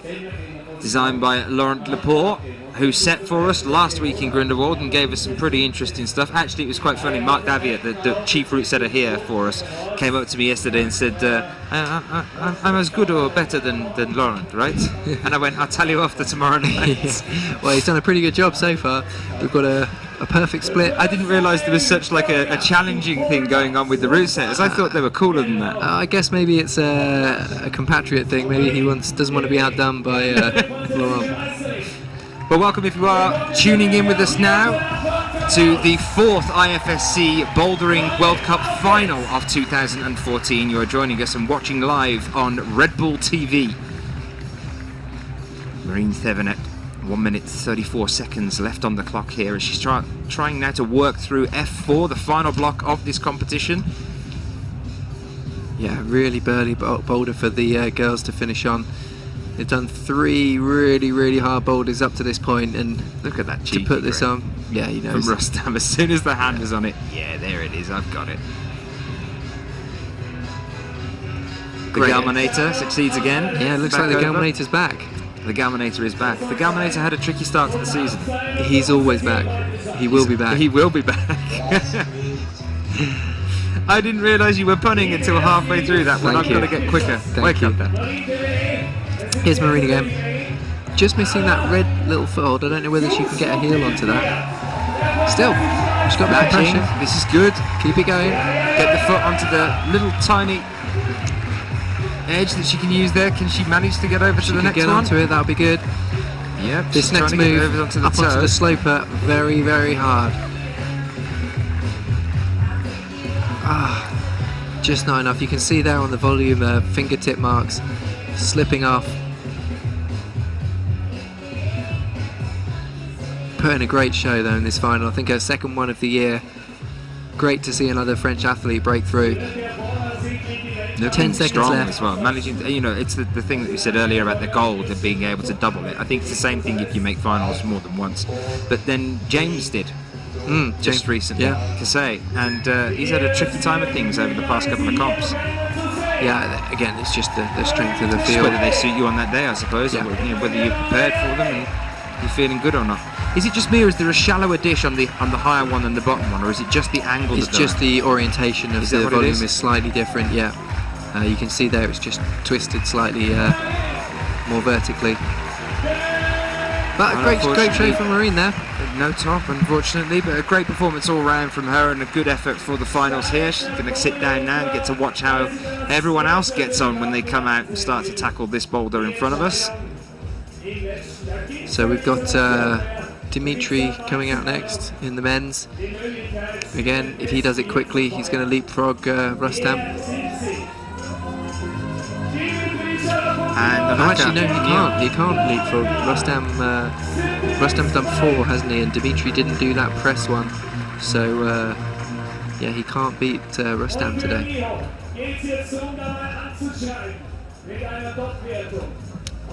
Brushers just giving a good brush, and here they come. Final boulder. Yeah, Dimitri dropped the second one.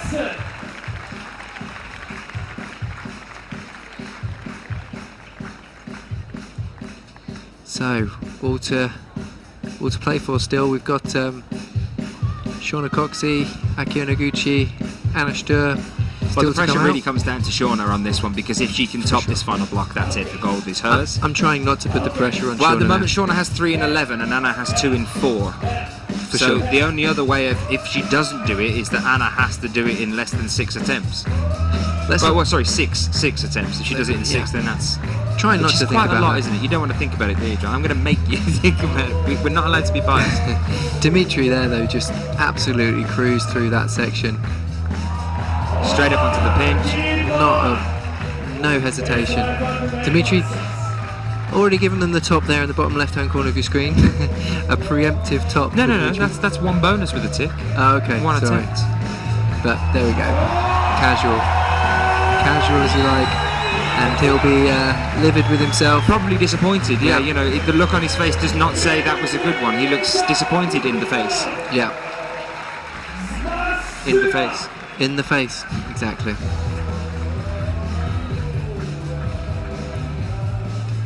Wahnsinn, Jürgen Schubert. Der Wow. geht jetzt also locker leicht raus, ist er fertig oder ist einfach, ja, besänftigt, weil er wieder alles zeigen hat können. This one then for the final one for the women here. What style would you say that this is? This sort of is Compression. It compression? Is Yeah, it? Is it it's compression? pure compression. So all the volumes in the red holds very, very slopey. So you've got to compress in the hands and squeeze those holds, but at the same time you're squeezing across the chest between your two hands. So a bit like hugging a fridge, I guess. I would imagine. That's a nice way to describe it. That's that Percy Bysston analogy, I fridge, think. is yeah. it? Hugging the fridge. And all slopers Yep. all Yep. the way up. It's one of the things we were noticing earlier on as well. Nice bit of symmetry. Shame they're not all the same colour like the orange one. We enjoyed that. We did enjoy that one, yeah. Yeah. Motivationsapplaus für die Hohen. So we've got a minute and a half left.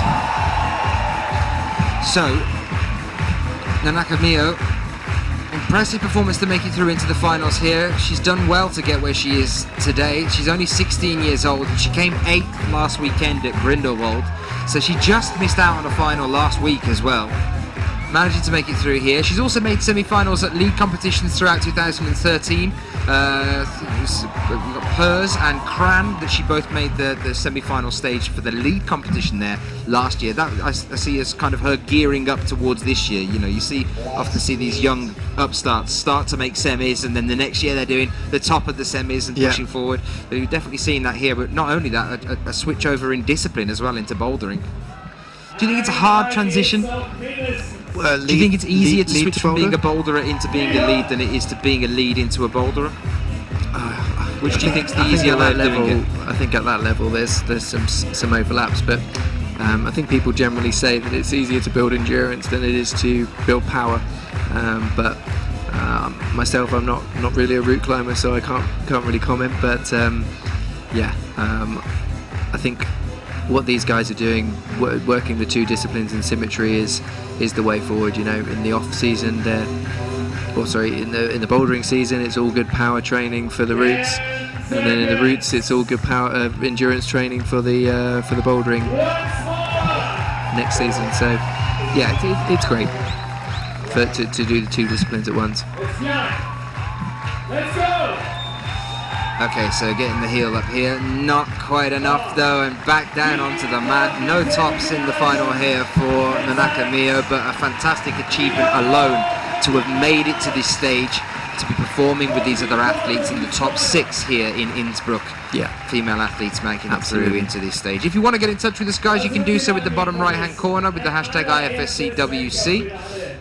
Und das hier in Innsbruck. Great As effort always, from her. let the IFSC know how you're enjoying tonight's comp. Die einzige Lady, die bisher 3 Top-Wertungen gezeigt hat. Kann das Ganze jetzt nach Hause klettern. Erster Weltcup-Sieg letzte Woche in Grindelwald.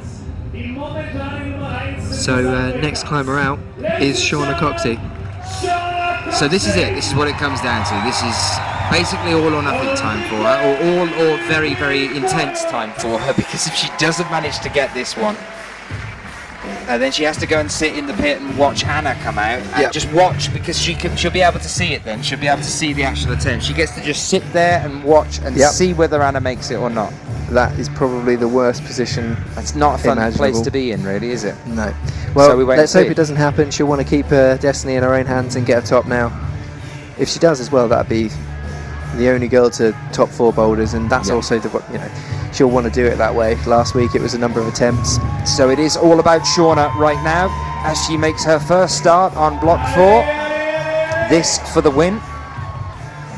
Sorting herself out. She chose to go slightly different way. She went up with the right hand first, which was different to all the others. but Holding onto the left now as she's moving across. She's trying to figure out what to do with the feet. Is she going to commit to the jiu-jitsus? Looking like she's Squeezing those thinking about it. bodies. Trying to get that foot underneath.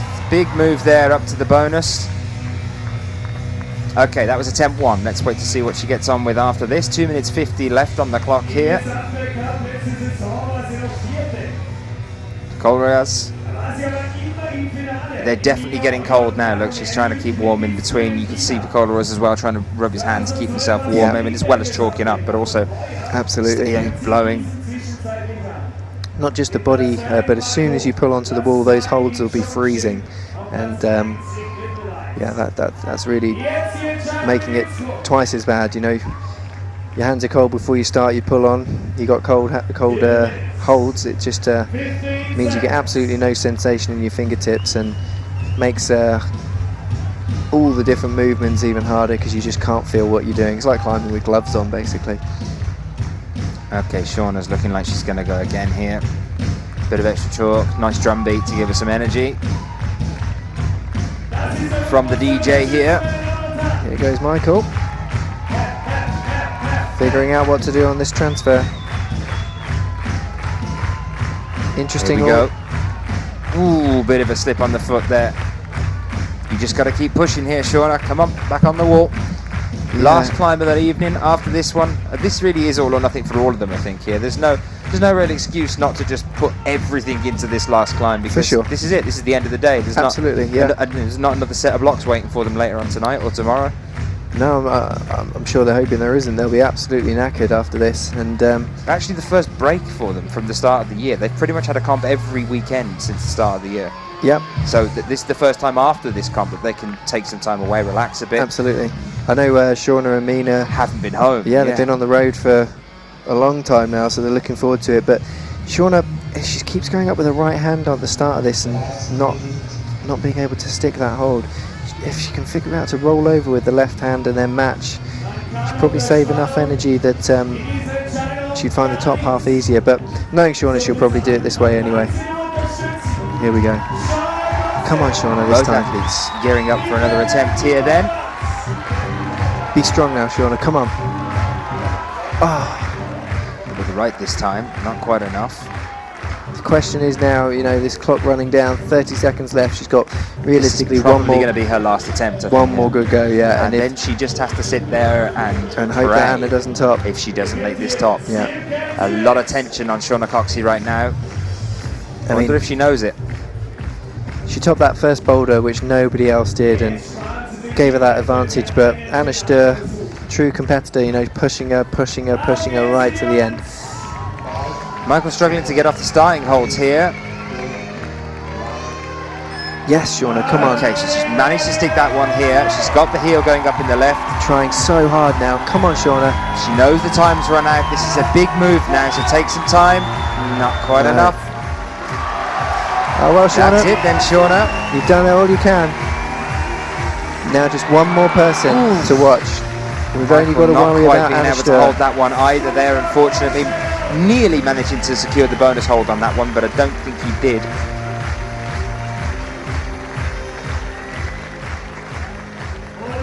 And here you can see how big the crowd has grown. I am told that the crowd here is 3,500 strong. It is what I would now call a throng. A throng. It is a throng of bodies out Good there. vocab. Good Thanks. vocab. Yeah. Absolutely rampacked, and a lot of support from every single person here with all eyes on front, but regardless of nationalities, and that's one of the beautiful things about this, they're able to just support all of them no matter what. Well, here it is. This is how it's standing at the moment. Shauna Coxey, 3 tops in 11, 3 bonuses in 10. Anna Sturr, here it is, 2 tops in 6, 2 bonuses in 4. So Shauna didn't actually manage to get control over that bonus on F4 either. No. So she she's didn't hold not it. got the 4th bonus. If she Adam could have being called off. secured that might have been a bit better for her, but right now this must be seriously stressful for her. And Adam is being told off. He's been called off for an incorrect start. I think he's definitely not happy with that. I think he believed he started it correctly. And here we go again. Super strong in control. Fantastic. Nice and slow as well on that pocket. We were saying earlier when we looked at this one that could be a tricky move there by getting your left hand into that, because it's accuracy is the big thing, being able to control that move up into it. Yeah, absolutely. And definitely able of doing that here, showing some impressive movement all the way up here as well. And that's a hand on the top, and a very, very nice finish there for Adam Ondra at this stage. That puts him into 4 tops though. That's 4 tops, yes, yep. for him. I think Killian has a chance of, might not even have a chance of challenging him. I think that's first place for Adam. I'm not sure whether Killian can do it. But Killian's got 3 tops so far. I think Adam was 3 in 6 and Killian was 3 in 8, I think, earlier. Okay, well, we'll see. He's done that in 2, which means that he's just done 4 in 8, I believe. Needs to check. We'll have a the look in a scores. moment. Yeah, but certainly Killian needs to get a top to stand a chance of podiuming. We're right down to the end of it now. Melissa Lenev on her final boulder. We've seen no tops of this yet, no bonus. Shauna Coxey getting very, very close to securing it, but not quite there. Melissa really enjoying the experience in our hometown here. Obviously from France, but choosing to make Innsbruck her home. Super So here she goes again with with another attempt here. It's looking like Killian's 3 in 6 at the moment, which baffles me at this point. It means he was ahead of Ondra on the previous round. Yeah, very, very nice. A knee bar there with the left leg, allowing it to secure the bonus. And back step. This is what we meant earlier about Melissa and reading Vita, and just, you know, the flexibility, the athleticism, the love of technical boulders. Now we get to see her just doing something completely bizarre here, wedging that knee bar in a place where it just doesn't look like a knee bar should go. Oh, it's got her out to the arete by the look of things. It has. She's over on the arete. She's using the compression there now. She's got a heel round on the left. She's completely ignoring the bonus hold here and starting to use the arete on the way up. It's not taped. You can use it. She's got to get a right heel round that. A foot up onto the next one by the look of things. She's got to keep that. No, not quite just enough. Can't get. You see the right hand there slipping off. What is this? But good. She's the first girl to secure the bonus on this. So next person out, Anna Sturb. You know, if she reads it in the same sequence and makes that move to the bonus, you know, still looks hard at the top. Still does look hard at the top. Yeah, I will say that. But the thing is, we want to see someone do it.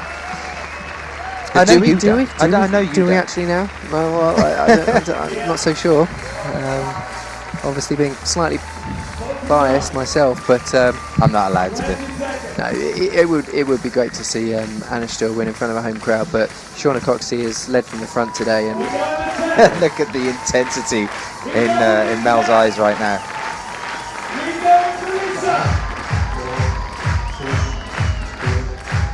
Got to get on that wall. Here we go. Fantastic. Last attempt of the day. Give it everything. Another now. attempt. This is the all or nothing point. Wow, what a shame as well at this stage. Thank you, She Mel. just did the Anna Sturb tongue. It's not trademarked, is it? Is it trademarked? It is trademarked, yeah. Mel's going to have to offer up some of the yearly salary there. Yeah. But you know, she's a huge favourite in front of this crowd. She always puts on such a great show. She's a phenomenal setter as well. She set the La Sportiva Legends that's right. last year, and it was just fantastic. Really, really great comp she put together with the team there from Sweden. Actually, Bjorn is here as well. Bjorn Paul. Yep. In the crowd doing some shoot work for one of the climbing sites. There we go. Okay, Killian Vashiva and Anna Sturb. Anna Sturb, the only female competitor at this stage of the competition that can snatch gold away from Shauna Coxey, now emerges onto the field into the fray. Also Kilian Fischuber, who is looking like one of the only ones that can do the same for Adam Ondra. Yeah. And so it's down for this one. It's these two guys now that have a chance of moving forward into the medal positions, and at the very top of the podium and in the medal positions there. It all comes down to the local residents and whether they can, and how quick they can, complete these two blocks. yeah, I Kilian mean, Fischuber and Anna Storr are about to emerge through that black curtain and the Red Bull Arch there, come out. Kilian, you know, all they've got. He'll have known the amount of tops. Pretty much everyone, I think everyone apart from Michael has topped this boulder and topped it quick, so he'll be aware of that. All he's got to focus on now is getting a top. Whereas Anna, you know, she'll also be aware that Shauna has fallen on this last boulder, and you know, she's still hung in there, 2 tops. She's just got to get a top and might pip her. Now Kilian beats Ondra on countback. So this is another thing to bear in mind. Ondra has 4 tops in 8 attempts here. Kilian has 3 tops in 6 attempts at this point in the competition, which means that even if Kilian manages to do it and match Adam Ondra, he will still beat him on countback to the semi-finals. So Kilian has, I know that sounds like a lot, but it's not, just 2 attempts here at this one to do it. He's either got to flash it or he's got to do it on the second attempt. If he doesn't by this stage, then that's going to be it for the rankings by the look of things here. I don't think, even if Kilian doesn't manage to do it, no one else can pip Adam to the top gold spot. So that will secure our first, second and third position, with Kilian taking the bronze, with Adam taking the gold, and with Rustam taking the silver. At this stage, Shauna Coxey, 3 tops in 11 attempts, and Anna Storr, 2 tops in 6. It all comes down to this. If Anna can do it in 5 attempts. That's what it is. Maths was never my strong point. Get your fingers out, John. Yeah, she'll know, but you know, she'll also know nobody's topped it. So could be a good or a bad thing. It's good in that she knows she's still got a chance. It's bad in that she knows it's probably pretty hard. But she's going the same way as Shauna. For Anna then, and looking strong. Oof, risky move there from her.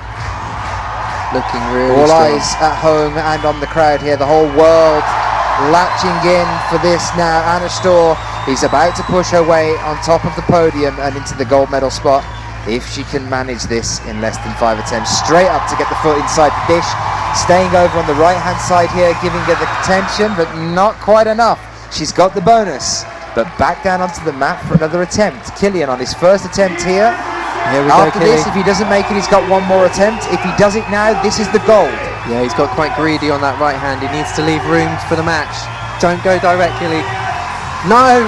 Oh, unbelievable! Yes. That quick switch there gives Kilian the gold medal here on his home turf in his hometown of Innsbruck.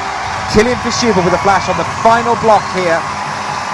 Leapfrogs him ahead of Adam Ondra, and what a way to do it. That quick switch there, unbelievable. Unbelievable. The double catch there was, you know, if you're going to win it that way. That was incredible. Fantastic performance there from Kilian Fischuber, and that is the gold medal secured for him. True gent, telling everybody to stop thanking him, and points to his girlfriend Anna Storr and says, you want to be watching her. Absolutely. 1 minute and 55 seconds left on the clock here. Anna has to get to the top of this block, otherwise she takes silver. Moving so smoothly through here. Second attempt. This is tense stuff now. She's the foot here on this side. We've moved from one tense moment onto another. Out to the array. Doesn't feel comfortable here. Just taking Tricky time. top, down again. She's off again. Are you sweating yet, John? I know that most of the UK is right now. I'm and probably sweating. most of Austria, actually, at this point. More importantly, actually, at this point, as we're on their turf. I know. We might be kicked out. But, yeah, you know, Anna's looking so strong up to there. I'm really loving the competition between the two of them this year, though, as well. Yeah. It has been back and forth and back and forth. It's nice to see it. It can go either way, which is great, because last year Anna was just such, you know, head and shoulders ahead of anyone else. Absolutely. But she's running that clock down again, so probably, as you said earlier, she might get back on the 30 seconds. 55 seconds left on the clock. Tick tock, Anna. But, you know, that's the kind of thing she does, isn't it? She pips it just. Are you looking at me and asking me that for reassurance, John? Do you want me to tell you that this is the thing that she does? It's going to be okay. Okay. Either way, it's okay. We get a home win or we get Shauna Coxey for her second one. It's all good. But I know which I'd prefer. 30 seconds left on the clock. She's running it. This will be her last attempt. It's looking like it. Yeah. I thought we might have seen her get on around the 50 mark and maybe leave enough room for 2, but no. So what's she going to do? She's going to let it run. Which is it. This is interesting because does she believe that she can do it? She hasn't really quite figured out what she's going to do with the sequence at the top of the block. She's either pumped or she thinks that she knows the right way, and she's off. That's another go. Here we go. 5 seconds left on the clock. She goes again. And she's on. That's it. Here we go. She falls now. It makes the difference between a gold and a silver medal. And she's off. That is it, ladies and gentlemen. Shauna Coxey secures a second gold medal here. Anna Storr will be taking the silver medal position. That's it, guys. How tense that was. I don't even want to go there from both of them. And Anna, you know, such a fantastic performance throughout. I thought she was going to do it then. I genuinely did, John. I'm not going to lie. I know you want me to say different, but I thought that was going to be it. I, to be honest, there was a little part of me when she rocked out to that arete on her first go. I thought, game over. Yeah, but, absolutely. She's got the bonus on it as well. But well, congratulations to Anna anyway. She put on a great show. In second place, you know, I know she'll be disappointed, but you know, Shauna Coxey, another gold. Another gold. Back-to-back weekends. Medal. She goes home for a nice rest in the season, centre of the season, feeling very good about herself. Pretty good. I imagine she will be. And the overall. That's going to really help her on the overall rankings. Yeah, she's going to be looking very good now as well. There's Jakob. Now, we did promise he'd pop up into the box and have a chat a little bit earlier on, but he's been obviously distracted here at the bottom and moving around. He's a celebrity down there. He is a celebrity over here. He won't be up He's here. had that finger injury as well, so there's a lot of mix-up and what's going to happen next, which is why I wanted to grab him. But I did speak to him earlier today, and he said that it's feeling better. Basically, is what he said. You know, it's feeling good at the moment. He's not having any problems or twinges with it. He took a slow and I think a right choice not to come back for the bouldering. Yeah, as much as we miss having him, it's I think the right move. Yeah, but he's young enough. He's got, you know, years and years of these comps ahead of him. And Guillaume here, and similarly Akio looking very, very strong. Not going to affect the overall standings of this competition really, but be good to see both the final competitors top out. Gigi's super strong through that boulder. Oh, unbelievable finish from Gigi there. Guillaume Guerin one day, you know. 2 tops for him. Yeah, and as you said, it's not going to change the overall standings all that much, but going out on a bang is what it is all about, you know. Sure. Started off so strong, and it was just that slab that really caused him some problems. Shame because he was up so high on the on it and just not quite getting the foot to stick. Yeah. Here goes Akio though, super focused as always. She's had a couple of cuts and bumps on this round, hasn't she? I know a lot of the gents had that earlier on because they were trying to straddle that massive hemisphere, and you record it. What do you call it? Grit rash. Grit rash. Grit rash. It's the worst. Stings. I can imagine. Don't want to get liquid chalk in that. That really stings. But here we go. Back to Akio. More importantly, if she can top this, it'll put her right back into contention for a podium place.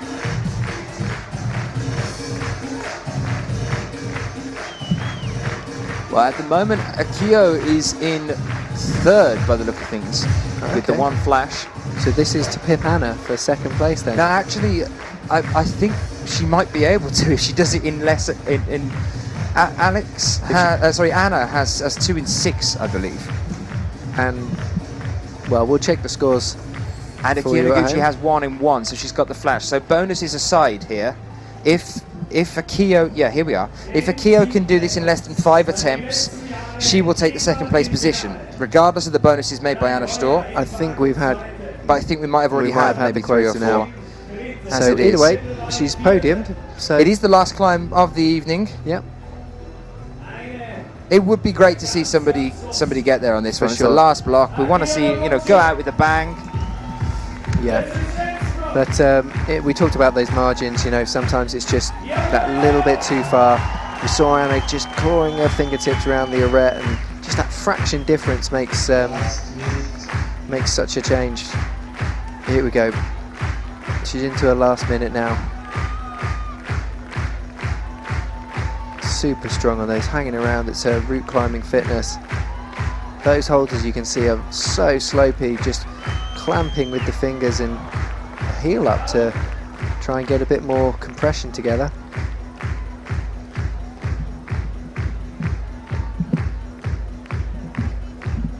So she's running down the clock now. Obviously knowing going into this that she's not got that nobody else has topped this boulder, which obviously puts a huge weight onto her mind, and she'll have an idea that she's in the mix for a medal, I think, having a one flash, but she won't know exactly. She's already got herself a medal, but she doesn't know that yet. She might. Well, I suppose she might not think that Melanie fallen off. We'll have to see. Last attempt, then here it is. Super strong.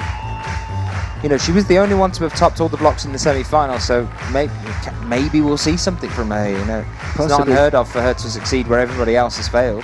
I really like that drop knee that Melanie put in at this point. That was absolutely spectacular. Genius. But there we go. Sport. Unfortunately not for Mikia Noguchi though, so she's going to have to settle for a bronze medal here. There's no shame in that whatsoever. Fantastic performances all round from all of our athletes here. Phenomenal crowd, 3,500 people gathered here in the square in Innsbruck. We've got all of you guys watching back at home as well, wherever you're joining us from. Thank you for being a part of all this. The awards ceremony coming up very shortly, and of course those interviews as well. But a phenomenal competition. John, what was your give me some crowning moments of what you've seen tonight? Well, I think straight from the first boulder, the Shauna Coxey topping out on boulder 1 ahead of everybody else really set the tone for the competition. She led it from the front and managed to hold on to the end. I really enjoyed watching Adam Ondra as well. Okay, well, time now to go back where Henry is meeting with Shauna Coxey. Let's hear what she has to say. All right, everybody, here I am with a female champion, Shauna Coxey. How are you doing today? I'm pretty good, yeah, can't complain. Can't complain, you look a little bit cold. Yeah, I am pretty cold. It was colder than I expected it to be, but yep, I'm okay. And how is the atmosphere here in Innsbruck tonight? A lot of the climbers on the tour say this is one of the best stops. I think it is the best stop by far. The crowd is so knowledgeable, so they really know when to get behind you and support you, so it makes such a big difference. The atmosphere is insane, like it's indescribable. And how were your nerves going after that last problem? You know, we were hoping for a flash or something like that to seal it, but you know, you had to watch on and see what Anna would do. I really thought Anna would do it, like she always pulls it out of the bag, but yeah, I got lucky this time, so yeah, it's amazing. And that world title run, that's looking pretty good right now? Yeah, I guess like... Still in first place? No, it's exciting. Oh, well, we'll let you go and celebrate. Congratulations, Shauna. Thank you very much. And we're going to grab Killian, I think, in just a second. Oh, no, he's on TV. Do we go back to the booth? I'm a bit lost. Should we just smile at the camera? Thanks for that, Henry. Give him a moment there to try and wrestle Killian away from the TV. Wherever he is, we just entered Charlie in the Chocolate Factory rounds, I think. But nice to hear from Shauna there. Cold, but says it's one of the best stops on the tour. Yeah. Would you agree on that one? You enjoy it? Totally. Organisation, spectacle, route setting. It's been a tick on all fronts, I think. You know, they're just setting up for the presentation now, and this is what we're talking about in terms of making it a spectacle. The crowd are still here. You know, let's get the presentations done quickly, ratify the results.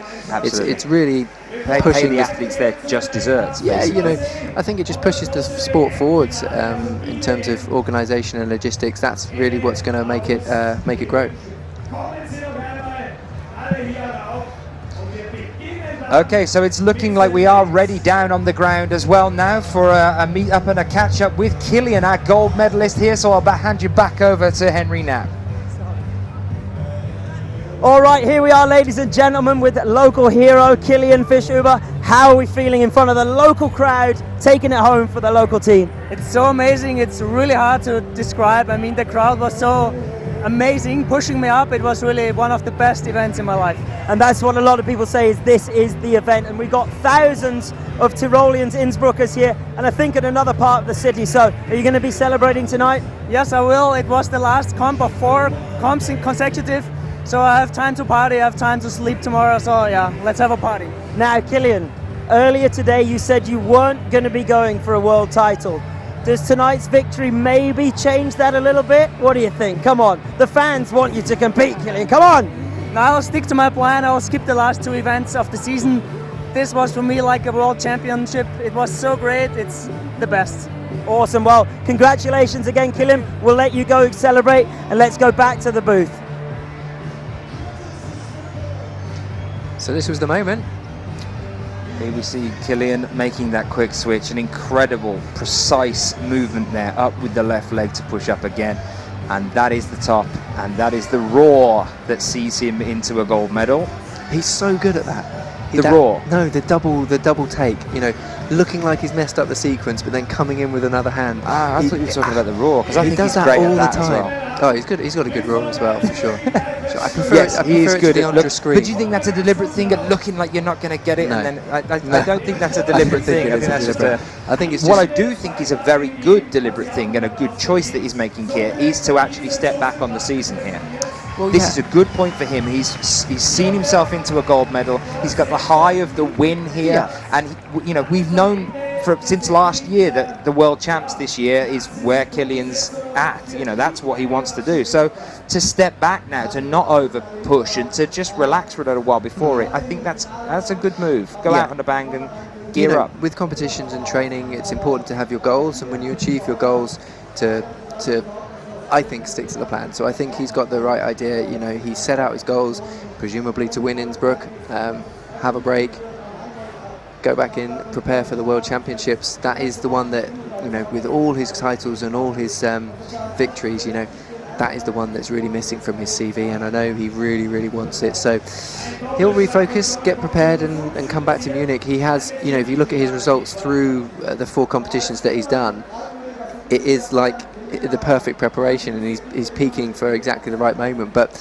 I know the Russians as well, you know, they're really prepared. They look at the calendar and it's all part of a grand plan, and they seem to pull it out at the end as well. There is a gap, is there not, though, at the end of the season, that for some of the athletes that want to see it through, they do still have time to be able to gear up and push up again for the World Championships. It's not as if it's immediately at the end or afterwards. You know, there is a space of time in between them that they could actually rest up and go for it. How long would you say on average it takes to get ready for a World Championships when the competition is so intense? Do you think, you know, if you... Well, you're spending years. I mean, if it's no, of course, in if it's preparation every for 2 you years. as an athlete, but for the year that it's happening, you know, how much time do you think is a good time? I mean, how long is a piece of string? But in your own personal opinion, to train for the World Championships, something that is so big and prestigious. Well, training for any event, I guess, you have to look at the calendar year and do a periodized approach and look at it and think, right, break it down. How much strength training do I want to do? How much power training do I want to do? And then once you block that out on the calendar and think, you know, right, I've got to spend 6 weeks doing this. By the time you know you've got your plan and you're there, you're already at the moment in time for the championships. I'm going to come back to that in just a second, because here we have the official results that are up on your screen at the moment. That is Shauna Coxey in first place with the gold medal there, with 3 tops in 11 attempts, 3 bonuses in 10. Followed by Anna Storr in second with 2 tops in 6 attempts, 3 bonuses in 5, and Akio Noguchi in third, sealing the bronze medal with 1 flash and 2 bonuses in 4. Over onto the men's then to get the official results from that one. Kilian Fischuber in first place, 4 tops in 7 attempts, 4 bonuses in 6. Adam Ondra in second place with 4 tops in 8, 4 bonuses in 6. Just 1 attempt difference there from a push on to the gold medal, though Kilian would have taken it in countback anyway. And then in third place, Rustam Gelmanov, 4 tops in 14, the same for the bonuses. Good to see Rustam back on the podium again. Here we are getting ready now for our athletes to take home their medals. What I was going to say to wrap up that conversation with you on the World Championships thing is basically what you're saying is the most amount of time you can get is the better, basically. You know, yeah, you're filling your time with organising your training, but if you can use as much time as possible to get ready for it, the better. Yeah, which is why Kilian is taking this choice now to now step back. Yeah, the more time you've got, the better, for sure. But it's about focused and focused training and focused plan. There's no point in going home and sitting back and smoking cigars. You know, he's got to get back into the routine of what he's looking to work on. You know, he's got weaknesses that he wants to drill down on.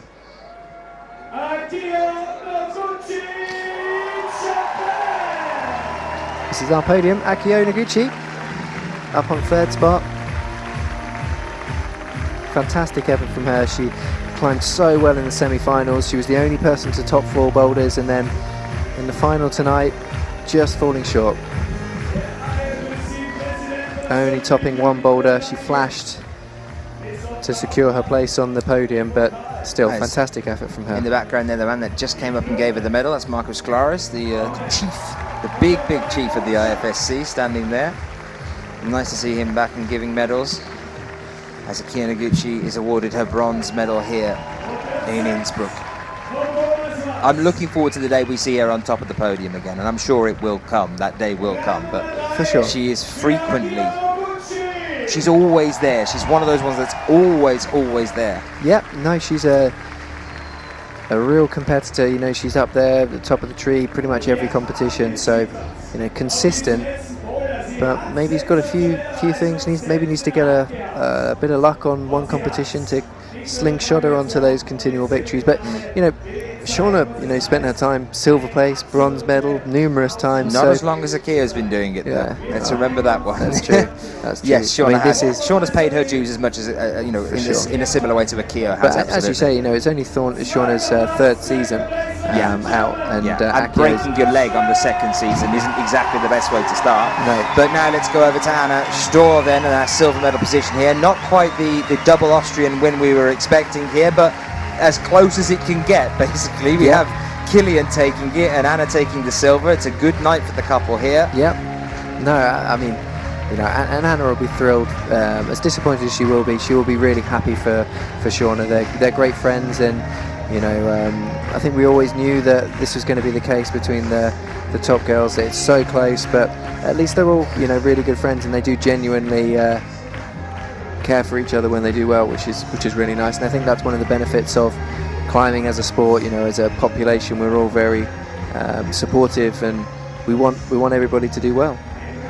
I would say that she was the closest to managing that 4th block. Yes, she had it down. I mean, Mel came close, but she worked on a different beater there at the top. Anna came very, very close. Do you think there's anything she could have done differently to have actually managed that one? In that time allocation, I think she did all she could, really. She looked pretty tired before she pulled on, but she gave it such a great shot and got out onto that arête. And when she got her fingertips round, I turned to you and I sort of had the look of, well, that's it, and then just falling off. But, you know, she's been there, done it, won it, and she's still right up there in the overall rankings. But here we go. But it's all one about of the people that the overall rankings are suddenly going to look very, very good for at this position. Miss Shauna Coxey of Great Britain, that's the 2nd gold in a row here under the belt for her. 1 for Grindelwald last weekend, and 1 again here now for Innsbruck, securing herself in that role of dominancy at this point in the game. I think, you know, she's definitely proved to everybody back at home and worldwide as well that, you know, that wasn't a fluke. No. She nearly had it in Baku as well. It was, you know, she went due to that dab, that one attempt, she went from 1st place down into 3rd place because of count back there on that one, with Akio moving up into 2nd. You know, she nearly had it in Baku. She came back and then she really secured it in Grindelwald, and now she's proved that she can do it again here as well. Well, she's been on the cusp of it for so long, and it's just fantastic for her. I'm so pleased for her.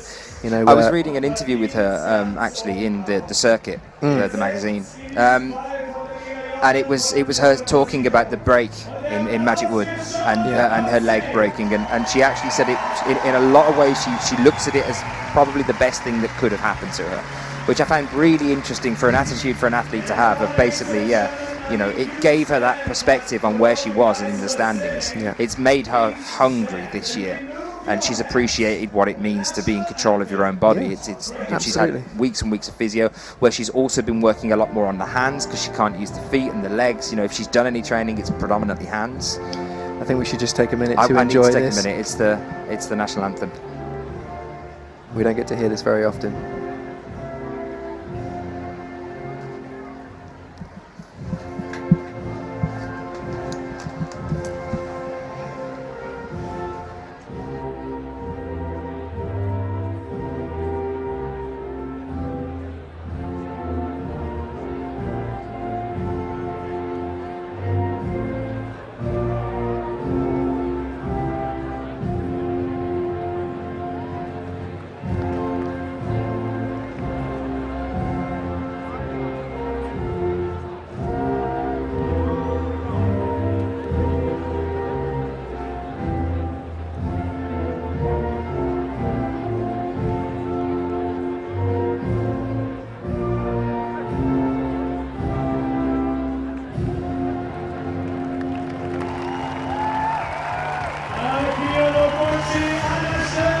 Oh, there it is. Ladies and gents, those are your winners of Innsbruck 2014, and here comes the famous champagne shower at the end of the night, which Jan Hoyer and Jule Worm expertly pulled off last year in 2013. Shauna's looking pretty slow off the mark here. She is. She's got to move now before Anna gets there first. This is a race to the pop. It's going to go in your face, Shauna. Shauna. And it's There in your you face, go. Shauna. Now you got to pull it. Yes. There it goes. Awesome. Very nice. Great effort. I think has Shauna got rid of all of hers? I'm sure there'll be a little bit left in there. That was very expertly done by Anna. That was. She got maximum projection and then kept enough in the bottle. You've got to for remember, herself. it's not her first time. It's not her first It's not time. her first time. Really. That's one thing about Innsbruck as well. You got to like them allowing them to spray the champagne. Not many places they do that. You know, why not? It's an outdoor event. It's all being stripped down. Let them spray it. But great. Fantastic for Shauna Coxey. And just to do a bit of a shout out to the ones that weren't on the podium then as well. You know, you've got Melissa Leneve with fantastic performance there. We had Akio, obviously. Akio was there. We had Marine as well that made it through. That was fantastic from the very off. It's the second final this year as well. And then Nanaka Mio making it through also is fantastic for all three of those other athletes, and a great performance from all of them as well. So hats off to them, even though they weren't with us on the podium. Now time then to pass over to the male part of the thing and the men's ceremony. Here are your medalists. A very strong start for Ondra, but we'll go and talk about him in a moment. Let's start things off with Rustam Gelmanov as he takes up onto the stand here. The Gelmanator back in His robotic form of being able to just knock him out of the park. The last time I saw him on peak form was 2012 in probably Vienna. It was the time that I remember sitting at the front of that and looking at him and going, wow, you are a machine. You're quite good at climbing. It's actually, I'm overemphasising it, aren't I? I need to keep that British nonchalance in it, don't I? You're all right, you are, mate. You can crimp really well, so, you know, whatever. But yeah, you know, and then he kind of sort of lost it a little bit. I don't think he lost it. I think maybe other people made more significant gains, perhaps. Maybe that's what it is. He ended up 2012 season on top of the World Cup rankings, remember? That was his gold on the World Cup rankings. And then last year, 2013, a bit of a he's always in and around, but perhaps a few comps he got unlucky with, but he seems to be back to his full strength. He's obviously bulked up a little bit recently, put on a lot more muscle. Earlier. Yeah, I hadn't noticed it too much until today, that there is a little bit more muscle mass on him now. Yeah, certainly in the legs as well. He's a lot stronger. So then we move on to our silver medal position here, and that is Adam Ondra. I mean, you can't really get much of a better start, can you, to your season? He started off in Valence last year, testing the water for a lead season with the IFSC, and took a silver medal there. He's now started off with a boulder competition. He's took a silver medal here. It's kind of a perfect way of entering, isn't it? Yeah, because it's like he still has more to go. He's going to be hungry for the next ones. He's not just trounced the competition, although it looked like he was going to tonight. He's got more to go from there, but also it's still showing him with the silver medal from both these competitions, and it looked pretty breezy, easy for him. Yeah, well, he was so close today. 4 in 8 compared to Killian's 4 in 7. That's super unlucky, and he also got called off for an incorrect start, so he will be fuming with himself regarding that. But at the end of the day, Killian is the one we wanted to see at the top of the podium today for the men, being a home victory. I think it was 2012 when he and Anna won here again, and he'll be absolutely thrilled to be back on top. And then we have Killian. Now, he missed out on the gold last year to Jan Hoyer, who is being a bit of a beast this year as well. But the interesting thing is, on the overall rankings for the men, Jan must be pretty darn happy right now, because Dimitri isn't even on the podium. Exactly. Yeah. So now between the two of them, switching from the gold and the silver medal from the very start of this year, Jan has 2 now, and Dimitri has 1. So, which means that if Dimitri had managed to get into the finals and get a gold here, that would be trouble for Jan for the rest of the season. I mean, he's still going to get a lot more points, but Well, it's, yes, yeah, it's yes. it's not But worst. you drop it's not your worst worst case. You yeah. drop your worst result of the year at the end. Yeah. Remember, so you have to Yeah. drop one result. It's always the worst one. So for Jan, it'll probably be this one, I would imagine. Potentially, yeah. Well, we hope. I Yeah. don't want to see him doing the same thing and struggling to make it through into the semis. You know, It's a long season. You know, we're 4 events in now, and we've got another. What do we got? For another 4 to go. So we're halfway through. Is my maths right, Dan? My maths Are you right? doing maths again? 4 events in, 4 to go.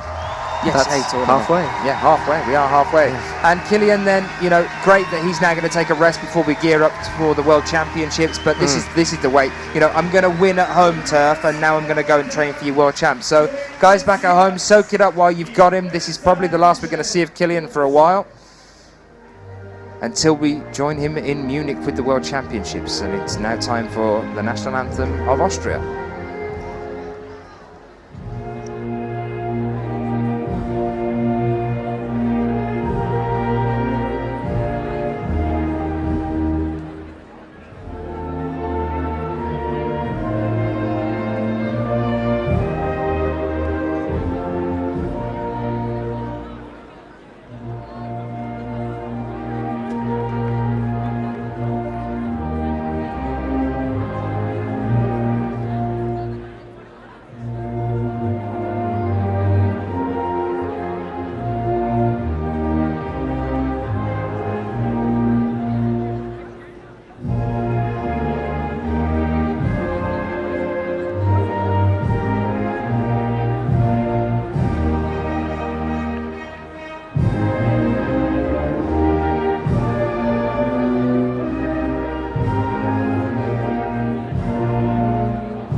Well, ladies and gentlemen, exhilarating, exciting, enthralling, emotional, and absolutely exhausting. Call it what you will.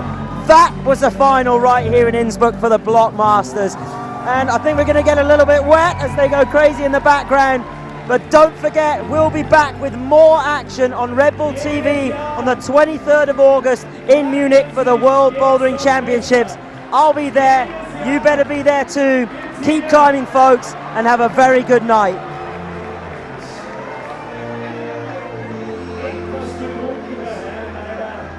Sonst hätten wir natürlich Zutritt zu den Jungs.